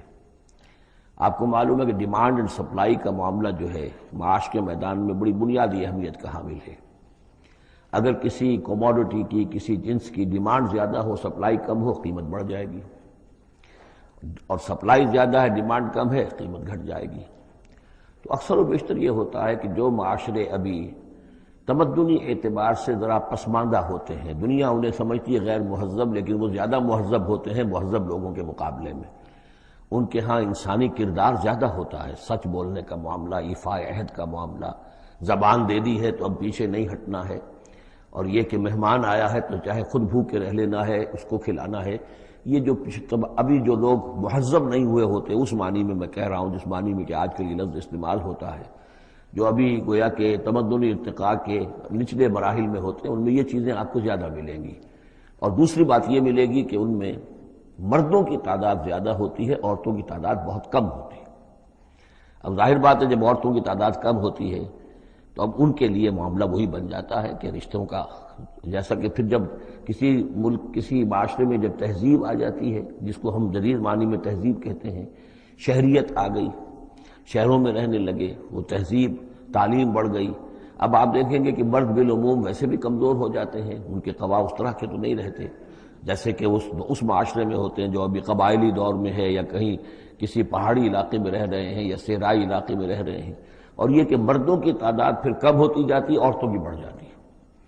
جس معاشرے میں عورتوں کی تعداد بڑھ جاتی ہے اس میں پھر جو لڑکیوں کے والدین ہیں انہیں لڑکے خریدنے پڑتے ہیں۔ یہ جو آپ کو معلوم ہے کہ اتنے اگر تم دو گے، جہیز دو گے تب ہم تمہاری لڑکی سے شادی کریں گے، موٹر کار دو، کوٹھی دو، فلاں دو، یہ دو، کہیں باہر بھجوا دو۔ یہ کیا ہے؟ اسی لیے ہے کہ جہاں لڑکیاں زیادہ ہو گئیں تو لڑکیوں کے والدین کو اپنی بچیوں کے لیے رشتے خریدنے پڑتے ہیں، اور جہاں پر اس طریقے سے اس کے برعکس ہو لڑکیاں کم ہوں اور لڑکے زیادہ ہوں، وہاں ظاہر بات ہے کہ لڑکی کی قیمت خود بخود ہو جائے گی۔ تو یہ گویا کہ پسماندہ معاشرے کا معاملہ ہے۔ باقی اسلام نے جو شکل کی، اللہ کرے کہ ہم سب مسلمان اسی کو صحیح طور پر اختیار کر لیں۔ باقی جو ہمارے اس رفیق نے یہ وضاحت کی ہے وہ میں نے آپ کو سنا دی ہے۔ اب آگے چلیے، سورہ قصص کے آخری یہ 2 رکوع ہیں جن میں سے پہلے رکوع میں ایک کردار کا ذکر ہو رہا ہے، قارون، اور میں آپ کو بتا چکا ہوں کہ یہ کردار جو ہے اسے بھی ایک فرد نہ سمجھیے، بلکہ یہ کہ جو بھی کوئی حکمران قوم ہوتی ہے وہ اپنی غلام قوم کے اندر اس طرح کے کردار باقاعدہ پیدا کرتی ہے، جس کو کہ کہا تھا ملکہ سبا نے کہ ان الملوک اذا دخلوا قریۃ جعلوا عزت اہلھا اذلہ، اور اس کا ایک نتیجہ یہ نکلتا ہے کہ جو گھٹیا لوگ ہوتے ہیں، بے غیرت لوگ ہوتے ہیں، اپنی قوم کے ساتھ غداری کرتے ہیں، انہیں پھر وہاں خطابات دیے جاتے ہیں، نوازا جاتا ہے، ان کے اونچے منصب ہوتے ہیں، آنریری مجسٹریٹ بنا دیے گئے ہیں، فلاں ہو گئے ہیں۔ یہ سب کون تھے؟ یہ انگریزوں نے در حقیقت ہندوستان میں اپنی جو حکومت کو مضبوط کرنے کے لیے یہ ایک طبقہ جو ہے ہندوستانیوں میں سے ڈیولپ کیا تھا، اس طبقے کا یہ کردار ہے قارون۔ اچھا، اس قسم کے لوگوں کو پھر انگریز بڑے بڑے ٹھیکے دیتے تھے۔ اب آرمی کے سپلائی کے ٹھیکے ہیں تو بڑے بڑے ٹھیکیدار یہی ہوتے تھے، انہی کے پاس سرمایہ ہو جاتے تھے۔ یہ ساری چیزیں جو ہے ایک دوسرے سے ملی جلی ہوئی ہیں۔ اسی طرح کا ایک شخص جو ہے یہ قارون تھا اسرائیلی، اور نہ صرف اسرائیلی، حضرت موسیٰ علیہ السلام کا سگا چچا زاد بھائی، فرسٹ کزن، لیکن یہ کہ یہ حکومت کے ساتھ فرعون کے دربار میں اس کی رسائی تھی، وہاں اس کی پذیرائی تھی، اور وہاں سے اس کو مراعات ملتی تھی۔ اس نے اتنی دولت سمیٹ لی تھی، جیسے ہمارے ہاں بھی بعض اب جو سیاسی کردار ہیں وہ گویا کہ علامتی بن گئے دولت سمیٹنے میں، تو بے تحاشا دولت اس نے جمع کر لی تھی۔ اب اس کا کردار سامنے آ رہا ہے۔ ان قارون کان من قوم موسیٰ، یقیناً قارون جو ہے وہ موسیٰ کی قوم ہی سے تھا۔ تورات میں اس کا نام قورہ آیا ہے، یعنی قارون کے بجائے قورہ، یہ کوئی تلفظ کا فرق ہو سکتا ہے۔ فبغى علیہم، اگرچہ موسیٰ کی قوم میں سے تھا لیکن اس نے زیادتی کی، سرکشی کی، شرارت کی اپنی قوم کے خلاف، یعنی غداری کی۔ وآتیناہ من الکنوز، اور ہم نے اسے اتنے خزانے دیے تھے، ما ان مفاتحہ لتنوء بالعصبۃ اولي القوہ، کہ اس کی کنجیاں اٹھانے کے ضمن میں بڑے طاقتور جوانوں کی ایک جماعت بھی تھک جاتی تھی۔ یہ ذرا بات سمجھ آج نہیں آئے گی کہ آخر اتنی وہ کنجیاں کتنی ہوتی ہوں گی، تو اصل میں یہ کنجیاں جو تالے ہیں ہمارے جس طرح کے، یہ تو اب ایجاد ہوئی ہے۔ پچھلے زمانے میں کیا ہوتا تھا کہ کوئی بڑا سٹور ہے تو اس کے آگے بڑا ایک پھاٹک لگا ہوا ہے، اور اس پھاٹک کے ساتھ جو دروازے کو بند کرنے کے لیے بڑی لمبی لکڑیاں لگائی جاتی تھیں، تو اس طریقے سے وہ جو اڑنگے لگائے جاتے تھے اسی سے وہ پھر دروازے جو ہے بند ہوتے تھے۔ تو اس طرح کی کوئی شے ہوگی، ورنہ جس طرح کے تالے اب ہمارے ہاں ہوتے ہیں اس طرح کے تالے تو اتنے نہیں ہو سکتے کسی بھی معاملے کے، لیکن یہ کہ اس کو اگر ذہن میں رکھیں تو بہرحال اس سے جو مراد ہے وہ یہ کہ دولت بے انتہا اس کے پاس جمع تھی۔ اذ قال له قومه، جبکہ اس سے کہا اس کی قوم نے، لوگوں نے کہا، کچھ بھلے لوگ بھی ہوں گے، جیسے ہم مکالمہ سورہ کہف میں پڑھائے ہیں، 2 آدمیوں کا مکالمہ تھا، ایک وہ درویش تھا اور وہ عارف باللہ تھا، اللہ پر ایمان رکھنے والا تھا، اور ایک وہ تھا کہ جو دولت میں مست ہو گیا تھا، مال مست تھا۔ تو وہاں کچھ لوگوں نے جو اچھے لوگ ہوں گے ان سے کہا، اس سے قارون سے، لا تفرح ان اللہ لا يحب الفرحین۔ یہ ذرا یہاں پر 4 چیزیں 5 چیزیں جو آ رہی ہیں گنتے جائیے کہ ایسے لوگ جن کے پاس بہت سی دولت جمع ہو گئی ہو ان کو ان 4-5 چیزوں کو پیش نظر رکھنا چاہیے۔ سب سے پہلے یہ کہ لا تفرح ان اللہ لا يحب الفرح، اس پر اتراؤ نہیں، اتراؤ مت، اللہ تعالیٰ کو اترانے والے پسند نہیں۔ نمبر 2 وابتغ فیما آتاک اللہ الدار الآخرہ، جو کچھ اللہ نے تمہیں دولت دی ہے تو اس سے دار الآخرہ حاصل کرنے کی کوشش کرو، اللہ کے لیے خرچ کرو تاکہ آخرت میں تمہیں اس کا اجر و ثواب ملے، تو تم گویا کہ آخرت کو خریدو گے اپنی اس دولت کے عوض۔ ان اللہ اشتری من المؤمنین انفسهم واموالهم بان لهم الجنہ۔ نمبر 3 ولا تنس نصیبک من الدنیا، معلوم ہوتا کہ بخیل بھی بہت تھا کہ وہ اپنے اوپر بھی کچھ خرچ نہیں کرتا تھا، جمع کرنے ہی کے اس کو فکر دامنگیر رہتی تھی۔ اور مت بھولو خود اپنا حصہ بھی دنیا میں سے، جیسے کہ ہم نے سورہ اعراف میں پڑھا تھا کہ قل من حرم زینۃ اللہ التی اخرج لعبادہ والطیبات من الرزق، اگر اللہ نے کسی کو کچھ دیا ہے تو پھر وہ اچھا کھائے اچھا پہنے، اس میں کس نے حرام کیا ہے؟ کوئی رہبانیت کا انداز تو نہیں ہے۔ اور یہ بھی ہم پڑھ چکے ہیں سورہ الفرقان میں کہ وہ اللہ کے جو نیک بندے ہیں عباد الرحمن، ان کے اوصاف میں سے ہے والذین اذا انفقوا لم یسرفوا ولم یقتروا، وہ لوگ کہ جو خرچ کرتے ہیں تو نہ تو اسراف کرتے ہیں لیکن اس کے ساتھ ہی بخل سے بھی کام نہیں لیتے۔ تو یہ بخیلی مت کرو، اور اس جو دولت تمہیں اللہ نے دی ہے اس سے کم اپنی ذات پر بھی خرچ کرو، اچھا کھاؤ اچھا پہنو۔ چوتھی چیز وَأَحْسِنْ كَمَا أَحْسَنَ اللَّهُ إِلَيْكَ، اور لوگوں پر احسان کرو، لوگوں کے ساتھ بھلائی کرو جیسے اللہ نے تمہارے ساتھ بھلائی کی ہے۔ اللہ نے تمہیں دولت دی ہے تو جو بھی تمہاری قوم کے یا اور دوسرے لوگ بھی ہوں، اس میں تو کوئی علیحدہ تخصیص نہیں ہے، غریبوں کا، محتاجوں کا، مسکینوں کا، ان کا جو حق ہے وفی اموالہم حق معلوم للسائل والمحروم، تو اس میں سے یہ ہے کہ اللہ نے تم پر احسان کیا ہے، یہ دولت دی ہے تو تم لوگوں کے ساتھ احسان کرو۔ اور پانچویں بات ولا تبغی الفساد فی الارض، زمین میں فساد مت بچاؤ۔ اب یہ کیا مراد ہے؟ فساد کون سا مچا رہا تھا؟ وہ نبی تھے اس وقت کے حضرت موسیٰ علیہ السلام۔ حضرت موسیٰ علیہ السلام اپنے کار نبوت و فرائض رسالت کی ادائیگی میں پوری طریقے سے لگے ہوئے ہیں، اور کچھ لوگ ان کے ساتھ دے رہے ہیں، ان کا ہاتھ بٹا رہے ہیں۔ اب کچھ لوگ اس کام میں جب اڑنگا ڈالیں گے تو گویا کہ یہ فساد فی الارض ہے۔ اللہ تعالیٰ جو خیر چاہتا ہے موسیٰ کے ذریعے سے وجود میں آئے، اب اگر آپ موسیٰ کی مخالفت کریں گے، اس کی اسکیموں کو ناکام کرنے کی کوشش کریں گے، یہ وہی بات ہے جو منافقین کے بارے میں سورہ بقرہ کے دوسرے رکوع میں آ چکی ہے۔ وَإِذَا قِيلَ لَهُمْ لَا تُفْسِدُوا فِي الْأَرْضِ قَالُوا إِنَّمَا نَحْنُ مُصْلِحُونَ أَلَا إِنَّهُمْ هُمُ الْمُفْسِدُونَ وَلَٰكِن لَا يَشْعُرُونَ، جب ان سے کہا جاتا ہے کہ تم زمین میں فساد یہی تھا کہ ایک جماعت ہے، ایک تحریک ہے، اس کا ایک نظم ہے، اس نظم کے خلاف تم ریشہ دوانیاں کر رہے ہو، اور اگر اس کی اسکیموں کو فیل کرنے کی کوشش کر رہے ہو تو گویا کہ جو اصلاحی عمل ہے، جو انقلاب برپا کرنے کے لیے جد و جہد ہو رہی ہے، اس کو نقصان پہنچا رہے ہو۔ ان اللہ لا يحب المفسدین، اللہ کو ایسے مفسد پسند نہیں ہے۔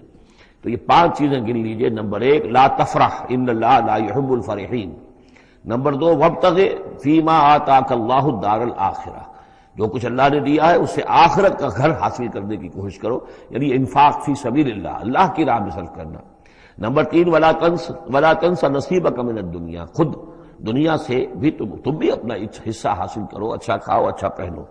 وَأَحْسِنْ كَمَا أَحْسَنَ اللَّهُ إِلَيْكَ، اور خلق خدا پر بھی احسان کرو جیسے کہ اللہ نے تم پر احسان کیا ہے۔ اور نمبر 5 وَلَا تَبْغِ الْفَسَادَ فِي الْأَرْضِ، دین کے لیے، اللہ کی توحید کے لیے، اللہ کے دین کے لیے جو جد و جہد ہو رہی ہے اس کو تقویت پہنچاؤ، نہ یہ کہ اس کے اندر تم خلل پیدا کرنے کی کوشش کر رہے ہو۔ اعلیٰ انما اوتیتہ علی علم عندی، اس نے کہا کہ یہ دولت جو ہے تم سمجھتے ہو مجھے اللہ نے دی ہے، یہ تو مجھے دی گئی ہے میرے علم کی بنیاد پر، میرے اندر علم ہے، فہم ہے، سمجھ ہے، میری پلاننگ ہے، اس کے نتیجے میں نے دولت کمائی ہے۔ یہ ہے در حقیقت ایک مادہ پرست انسان کا، جو ایک زر پرست اور مادہ پرست انسان جو ہے وہ سمجھتا ہے میری صلاحیت، میں نے بر وقت اندازہ کر لیا تھا کہ اب مارکیٹ میں اس چیز کی ڈیمانڈ پیدا ہوگی اور میں نے اس کے لیے بندوبست کیا، تو اب مجھے بارے نیارے ہو گئے ہیں، تو یہ میری ذہانت ہے۔ میں نے اندازہ کر لیا کہ اب یہ جو ہے اتار چڑھاؤ جو ہے بازار میں آنے والا ہے، اسی کے حساب سے میں نے کچھ خرید و فروخت کی ہے تو مجھے دولت مل گئی ہے۔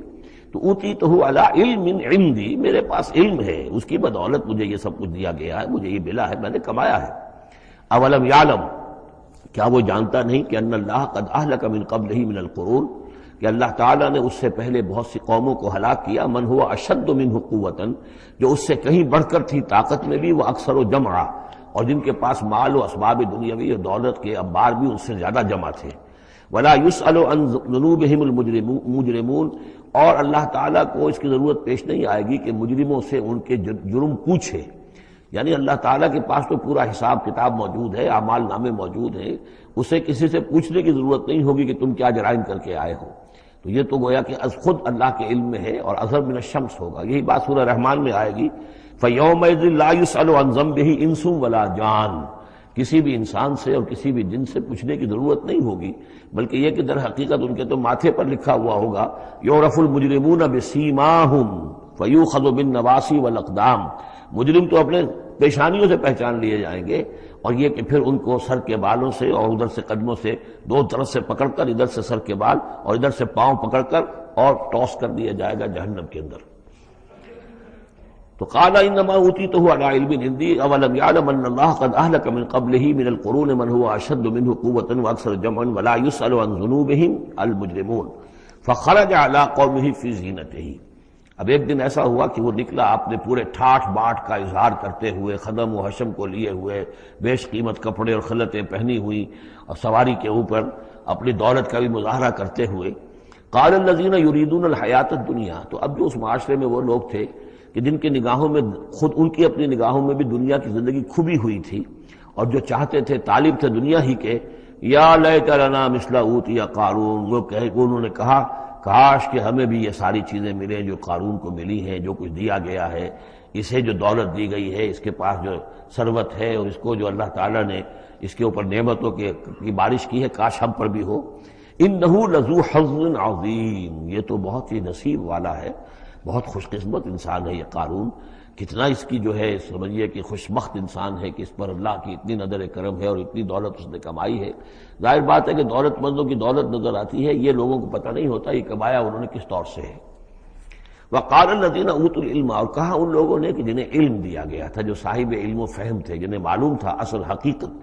فرمایا انہوں نے کہا ویلکم، تمہارے لیے خرابی ہے، ثواب اللہ خیر لمن آمن وعمل صالحا. جو شخص ایمان لائے اور نیک عمل کرے، اسے جو ثواب اللہ کی طرف سے ملنے والا ہے وہ اس سے کہیں بڑھ کر ہے. تم حسرت کے ساتھ اس کی دولت کو دیکھ رہے ہو، اس کے ٹھاٹ باٹ کو دیکھ رہے ہو، اس کی شان و شوکت کو دیکھ رہے ہو، اور تمہیں حسرت کا احساس ہو رہا ہے. اگر تم واقعتاً ایمان اور عمل صالح کی شرائط پوری کرو تو جو کچھ اللہ تعالیٰ تمہیں دے گا خود اس دنیا میں بھی. سورہ نور میں ہم پڑھ چکے ہیں، لَيَسْتَخْلِفَنَّهُمْ فِي الْأَرْضِ. حکومت ان کو دے گا، خلافت ان کی قائم کرے گا جو ایمان اور عمل صالح کا حق ادا کر دے. پھر آخرت میں جو ثواب ملنا ہے، ظاہر بات ہے کہ اس کا تو کوئی تصور بھی تم نہیں کر سکتے. وَلَا يُلَقَّاهَا إِلَّا الصَّابِرُونَ. لیکن وہ جو صبر ہے، وہ جو اجر و ثواب ہے آخرت کا، وہ انہی لوگوں کو حاصل ہو سکے گا کہ جو صبر کرنے والے ہوں. اس دنیا میں وہ جیسے بھی ہو، ضروریات پوری ہو جائیں، بس اس سے زیادہ کی ہوس نہ رکھیں. ایسا نہ ہو کہ کسی کے سامنے ہاتھ پھیلانا پڑے. حضور کی حدیث ہے ما قل و کفا خیر مما کثر والہا. کم ہو چیز لیکن کفایت کر جائے، ضرورت پوری ہو گئی، وہ اس سے کہیں بہتر ہے کہ زیادہ ہو، بہتات ہو، دولت بہت ہے اور وہ اللہ سے غافل کر دے. اس لیے کہ جب بہتات ہوگی تو انسان پر غفلت طاری ہو جائے گی. جب ایسا ہو کہ آج کے کھانے کا تو ہے، کل کے لیے اللہ پر توکل ہے، تو اللہ یاد رہے گا، پھر انسان اللہ کو بھولے گا نہیں. تو ما قل و کفا خیر مما کثر والہا ولا يلقاها الا الصابرون فخسفنا به وبداره الارض. تو ہم نے اسے یعنی قارون کو اور اس کے محل کو ہم نے دھسا دیا زمین میں. اللہ تعالیٰ کی طرف سے عذاب خسف کا آیا اس پر. فما كان له من فئة ينصرونه. تو اس کے نہ تو کوئی ایسا لاؤ لشکر رہا کہ جو اس کی مدد کرتا من دون اللہ، اللہ کے مقابلے میں. وما كان من المنتصرین. نہ خود وہ اس قابل تھا کہ کوئی انتقام لے سکتا اللہ سے، معاذ اللہ. وَأَصْبَحَ الَّذِينَ تَمَنَّوْا مَكَانَهُ. اب وہ لوگ کہ جو تمنا جنہوں نے کی تھی بالامس، جو گزشتہ شام، اب جس رات کو وہ خسف ہوا ہے، اگلے روز جو دھوم مچی کہ وہ تو قارون کا محل جو زمین میں دھنس گیا، اس کے سارے خزانے بھی گئے، وہ خود بھی گیا زمین کے اندر. تو اب جو وہاں پر شور ہوا ہوگا تو وہی لوگ جو پچھلی شام کو تو یہ کہہ رہے تھے کاش ہمیں بھی وہی کچھ ملے جو کچھ قارون کو دیا گیا ہے، یہ تو بڑا خوش قسمت انسان ہے. وَأَصْبَحَ الَّذِينَ تَمَنَّوْا مَكَانَهُ. جنہوں نے یہ چاہتا کہ وہی مقام و مرتبہ اور وہی چیزیں انہیں بھی مل جائیں، بالامس سے پچھلی دن، یقولون وہ یہ کہنے لگے یہ بھائی کأن اللہ یبسط الرزق لمن یشاء من عبادہ ویقدر، کہ بھئی یہ تو اللہ تعالیٰ کی طرف سے ہے کہ وہ جس کے لیے چاہتا ہے رزق شادہ کر دیتا ہے اپنے بندوں میں سے، اور جس کے لیے چاہتا ہے تنگ کر دیتا ہے یا ناپ تول کر دینا شروع کر دیتا ہے. لولا ان من اللہ علینا، اگر اللہ تعالیٰ نے ہم پر احسان نہ فرمایا ہوتا، لخسف بنا، تو ہم بھی اسی طریقے سے خسف کر دیے گئے ہوتے. یعنی ہم تو کہہ رہے تھے کہ ہم بھی اس جیسے ہو جائیں، ہمیں بھی اس کی سی دولت مل جائے، لیکن اس کی دولت کا جو انجام آج ہماری نگاہوں کے سامنے آیا ہے، لولا ان من اللہ، اگر اللہ تعالیٰ نے ہم پر یہ احسان نہ کیا ہوتا کہ ہمارے پاس وہ دولت نہیں تھی، لخسف بنا، تو ہم کو بھی اسی طریقے سے زمین میں دفا دیا گیا ہوتا. وَكَأَنَّهُ لَا يُفْلِحُ الْكَافِرُونَ، خرابی، لیکن یہ جان لو کہ کافر لوگ فلاح نہیں پائیں گے. بڑی خرابی ہے، بڑی ہلاکت ہے، اور کافر لوگ جو ہے وہ فلاح نہیں پائیں گے. تو یہ کردار ہے قارون کا. اب اس صورت کے آخری آیات ہیں، اور میں چونکہ اب ابتدا میں جس قدر اہتمام کے ساتھ یہ جوڑوں کا تعلق بیان کر رہا تھا، کیونکہ میں نے محسوس کیا کہ رفتار تیز ہونی چاہیے، اس میں کچھ کمی کر دی ہے. اب یہاں بھی نوٹ کر لیجئے گا کہ یہی سورۃ القصص اور اس سے پہلے سورۃ النمل، ان کے درمیان کیا کیا مشابہتیں ہیں، خاص طور پر اس آخری آیات میں. فرمایا تلک الدار الآخرۃ نجعلها للذین لا یریدون علوا فی الارض ولا فسادا، یہ جو آخرت کا گھر ہے یہ ہم نے ریزرو کیا ہے ان لوگوں کے لیے کہ جو زمین میں اپنی بڑائی، اپنا اقتدار نہیں چاہتے، اپنی بلندی نہیں چاہتے اور نہ فساد چاہتے. وہ اللہ کے دین کی سربلندی کے لیے محنت کر رہے ہیں، اس کے نتیجے میں ہو سکتا ہے کہ اللہ تعالیٰ انہی کو ذمہ داری دے دے،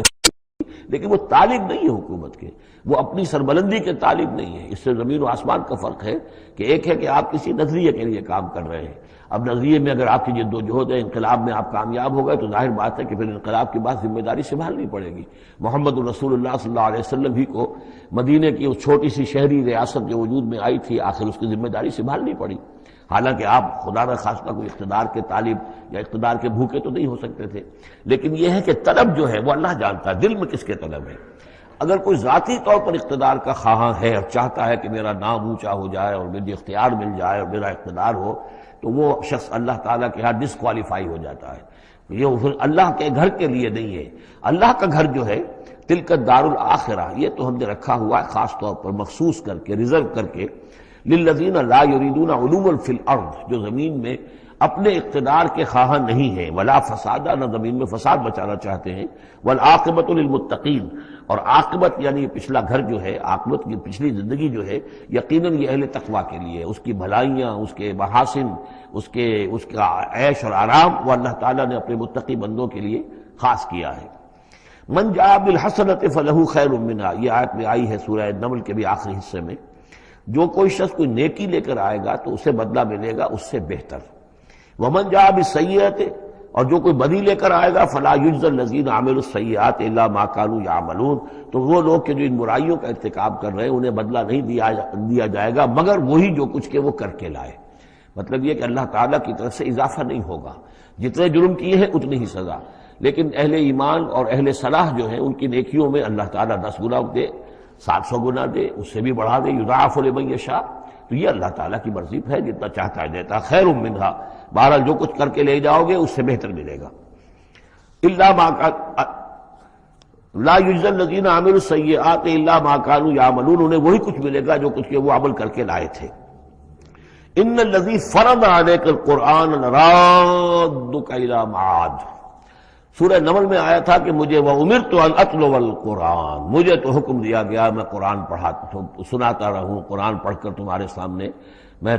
قرآن کے ذریعے سے انذار اور تبشیر اور قرآن کی تبلیغ اور قرآن کے ذریعے سے تذکیر اور قرآن کے ذریعے سے تمہارے جو نفسیاتی اور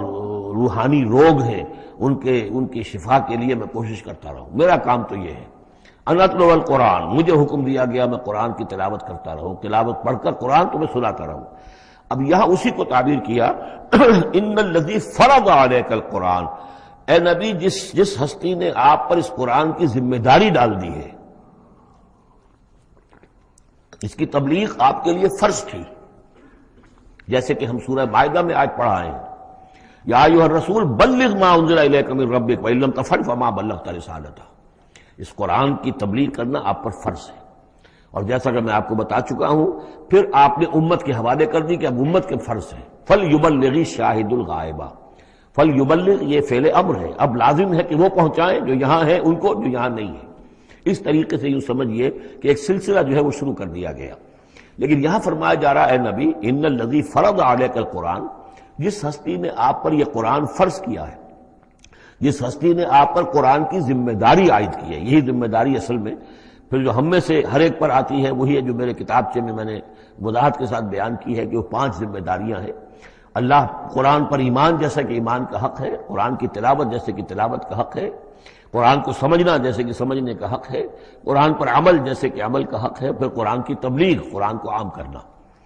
ان الذی فرض علیک القرآن رادک الی معاد، وہ یقین آپ کو لوٹا لے جائے گی وہ ہستی، وہ اللہ جس نے آپ پر یہ قرآن کی ذمہ داری ڈالی ہے، تبلیغ قرآن کا فریضہ آپ کے کاندھوں پر رکھا ہے،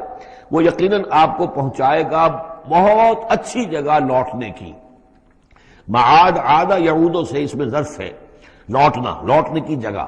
اب معاد سے مراد آخرت عام طور پر ہے، ایمان بالرسالت، ایمان باللہ، ایمان بالمعاد، ایمان بالآخرہ کو ایمان بالمعاد بھی کہا جاتا ہے. لیکن اس کے بارے میں بعض روایات ایسی ملتی ہیں کہ اس کا شان نزول یہ ہے کہ حضور صلی اللہ علیہ وسلم جب ہجرت کے سفر کو نکلے ہیں مکے سے، تو جو عام راستہ تھا اس سے ہٹ کر آپ نے، چونکہ اندیشہ تھا اور واقعہ تھا کہ تعاقب ہو رہا تھا، تلاش کیا جا رہا تھا، 3 دن رات تو آپ غار ثور میں روپوش رہے. پھر آپ نے ایک بڑا ہی سخت راستہ اختیار کیا تھا کہ جو پہاڑی راستہ تھا جو گزر رہا تھا، جس پر کہ کوئی انسان جاتا نہیں تھا. لیکن کچھ راستہ جو ہے وہ پھر اس مین راستے سے جا کر مل گیا. یوں سمجھیے یہ راستہ جا رہا تھا مین کہ جو مکے سے مدینے کا تھا. حضور نے ایک اور راستہ اختیار کیا، لیکن کچھ عرصے کے بعد وہ راستہ جا کر اس راستے کے ساتھ مل گیا. جہاں ملا، اب آپ خود سوچئے کہ وہاں ایک ایسی سچویشن آ گئی کہ حضور ایک ٹی پر کھڑے ہوئے ہیں. اب داہنی طرف جاتے ہیں تو مدینہ ہے اور بائیں طرف جاتے ہیں تو مکہ ہے. اس وقت حضور کے دل میں ایک ہوک سی اٹھی ہے، اس لیے کہ جب آپ مکے سے روانہ ہوئے تھے تب بھی روایات میں آیا ہے کہ آپ کعبے سے لپٹ کر آپ نے یہ کہا تھا کہ بیت اللہ مجھے تجھ سے بڑی محبت ہے، لیکن میں کیا کروں، یہاں کے لوگ مجھے یہاں رہنے نہیں دے رہے. تو گویا کہ کعبے سے یہ جدائی تو آپ پر شاق گزر رہی تھی. اب جب وہ آپ چند دن کا سفر کر کے اور چند دن وہ غار ثور میں روپوش ہونے کے بعد جب پہنچے ہیں، اب ایسی جگہ پہنچے کہ جہاں سے اگر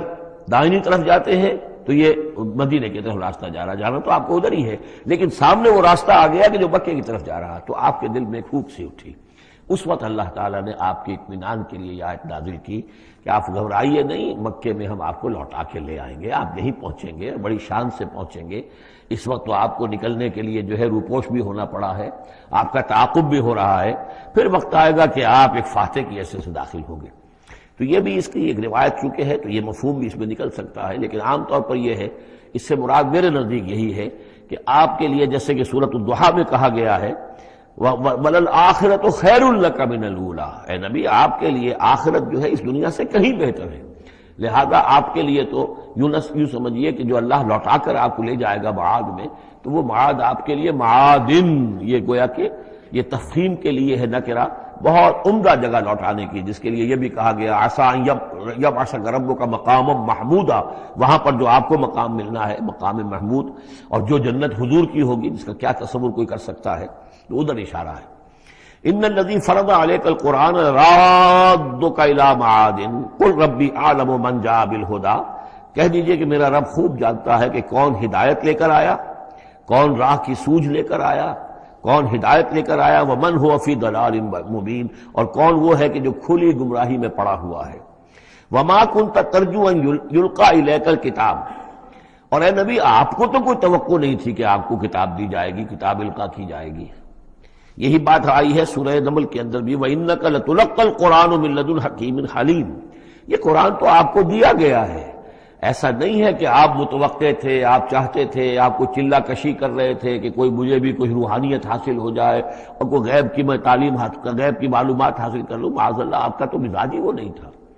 ایک بہت ہی جو سمجھیے شریف انسان اور ایک شریف تاجر، اسی لیے حضور نے فرمایا تاجر الصدوق الامین مع النبیین والصدیقین والشہداء، وہ تاجر تو بالکل سچا ہو، جھوٹ کی آمیزش نہ ہونے دے، اور امین ہو، امانت دار ہو، اس کا رتبہ جو ہے وہ تو انبیاء اور صدیقین اور شہداء کے ساتھ ہے، اس جماعت میں شریک ہوگا وہ. تو حضور کی زندگی وہ تھی. لہذا یہاں فرمایا ہے کہ وما کنت ترجو، آپ تو کوئی امیدوار نہیں تھے، نہ آپ کو یہ توقع تھی کہ آپ پر یہ کتاب اتاری جائے گی، الا رحمۃ من ربک، یہ تو اللہ کی رحمت ہوئی ہے، اس کی مہربانی ہے کہ آپ کو اس نے چنا ہے، پسند کیا ہے، اور آپ کو اللہ تعالیٰ نے یہ کتاب عطا فرمائی. فلا تکونن ظہیرا للکافرین، تو آپ کافروں کے پشت پناہ نہ بنے. اس میں اشارہ ہو رہا ہے اصل میں، جیسے کہ ہم پڑھ چکے ہیں سورہ نساء کے اندر کہ اے مسلمانوں، گویا کہ یہ بات کہی گئی تھی کہ تم اپنی عصبیت اور قبائلی عصبیت کی وجہ سے، تمہارا ایک شخص ہے منافق ہے، اس نے وہ چوری بھی کی تھی، اب تم اس کی پشت پناہی کر رہے ہو اور سارا کا سارا الزام یہودی پر ڈالنا چاہ رہے ہو، تو یہ عصبیت جاہلیت ہے۔ یہاں ذکر کیا جا رہا ہے فلا تکونن ظہیرا للکافرین۔ اب ظاہر بات ہے کہ حضور جب مکے میں دعوت دے رہے ہیں تو اب رشتے جو ہیں وہ کٹ رہے ہیں، گویا کہ ابو لہب سگا چچا ہے لیکن دشمنی کے انتہا کیے ہوئے ہیں۔ تو یہ جو آپ نے فرمایا، اب آپ اپنے رشتوں کو ان کافرین کے ساتھ، اب آپ اپنے تعلقات کو کوئی اہمیت نہ دیں، ان کے ساتھ کسی عصبیت کا کوئی اگر اثر کہیں ہو بھی، کہیں اگر کوئی یعنی بہت ہی ادنا سا خفیف سا بھی شائبہ اگر دل میں ہو تو اس کو بھی آپ نکال دیجئے۔ یہی لفظ کہے تھے حضرت موسیٰ علیہ السلام نے جب وہ قبطی مارا گیا تھا ان کے ہاتھوں، کہ جب اللہ تعالیٰ نے توبہ قبول کر لی کہ میں کبھی بھی ابھی کسی کافر کا اور کسی ایسے شخص کا، میں ظالم کا ظہیر نہیں بنوں گا، پشت پناہ نہیں بنوں گا، تو وہی حکم حضور کو دیا جا رہا ہے۔ وَلَا يَصُدَّنَّكَ عَنْ آيَاتِ اللَّهِ بَعْدَ إِذْ أُنزِلَتْ إِلَيْكَ، یہ اسی سورہ مبارکہ میں یہ آیت نمبر 17 تھی یہ۔ وَلَا يَصُدُّنَّكَ عَنْ آيَاتِ اللَّهِ بَعْدَ إِذْ أُنزِلَتْ إِلَيْكَ، اور نہ آپ کو برگشتہ کر سکیں، روک سکیں، آپ کے رخ کو موڑ دیں اللہ کی آیات سے، بعد اذ انزلت الیک، جبکہ وہ آپ پر نازل کر دی گئیں، ودعو الی ربک، یعنی یہ آپ کے کنبے والے، قبیلے والے، آپ کے یہ قریش جو ہے، جو آپ ہی کے قبیلے کے لوگ ہیں، اگر آپ ان کے ساتھ کوئی اپنا بھائی چارہ رکھیں گے اور کوئی ان کے ساتھ تعلق قلبی جو ہے استوار رکھنے کی کوشش کریں گے، اگر کسی درجے میں بھی یہ قبائلیت جو ہے آپ کے اندر رہی تو یہ روک دیں گے پھر آپ کو، یہ تو پھر اس سے استعمال کریں گے اور اس کی بنا پر جو ہے وہ پریشرائز کرنے میں آپ کو کامیاب ہو جائیں گے کہ وہ آپ کو قرآن مجید کی جو آیات آپ پر نازل ہو رہی ہیں ان سے برگشتہ کر دیں۔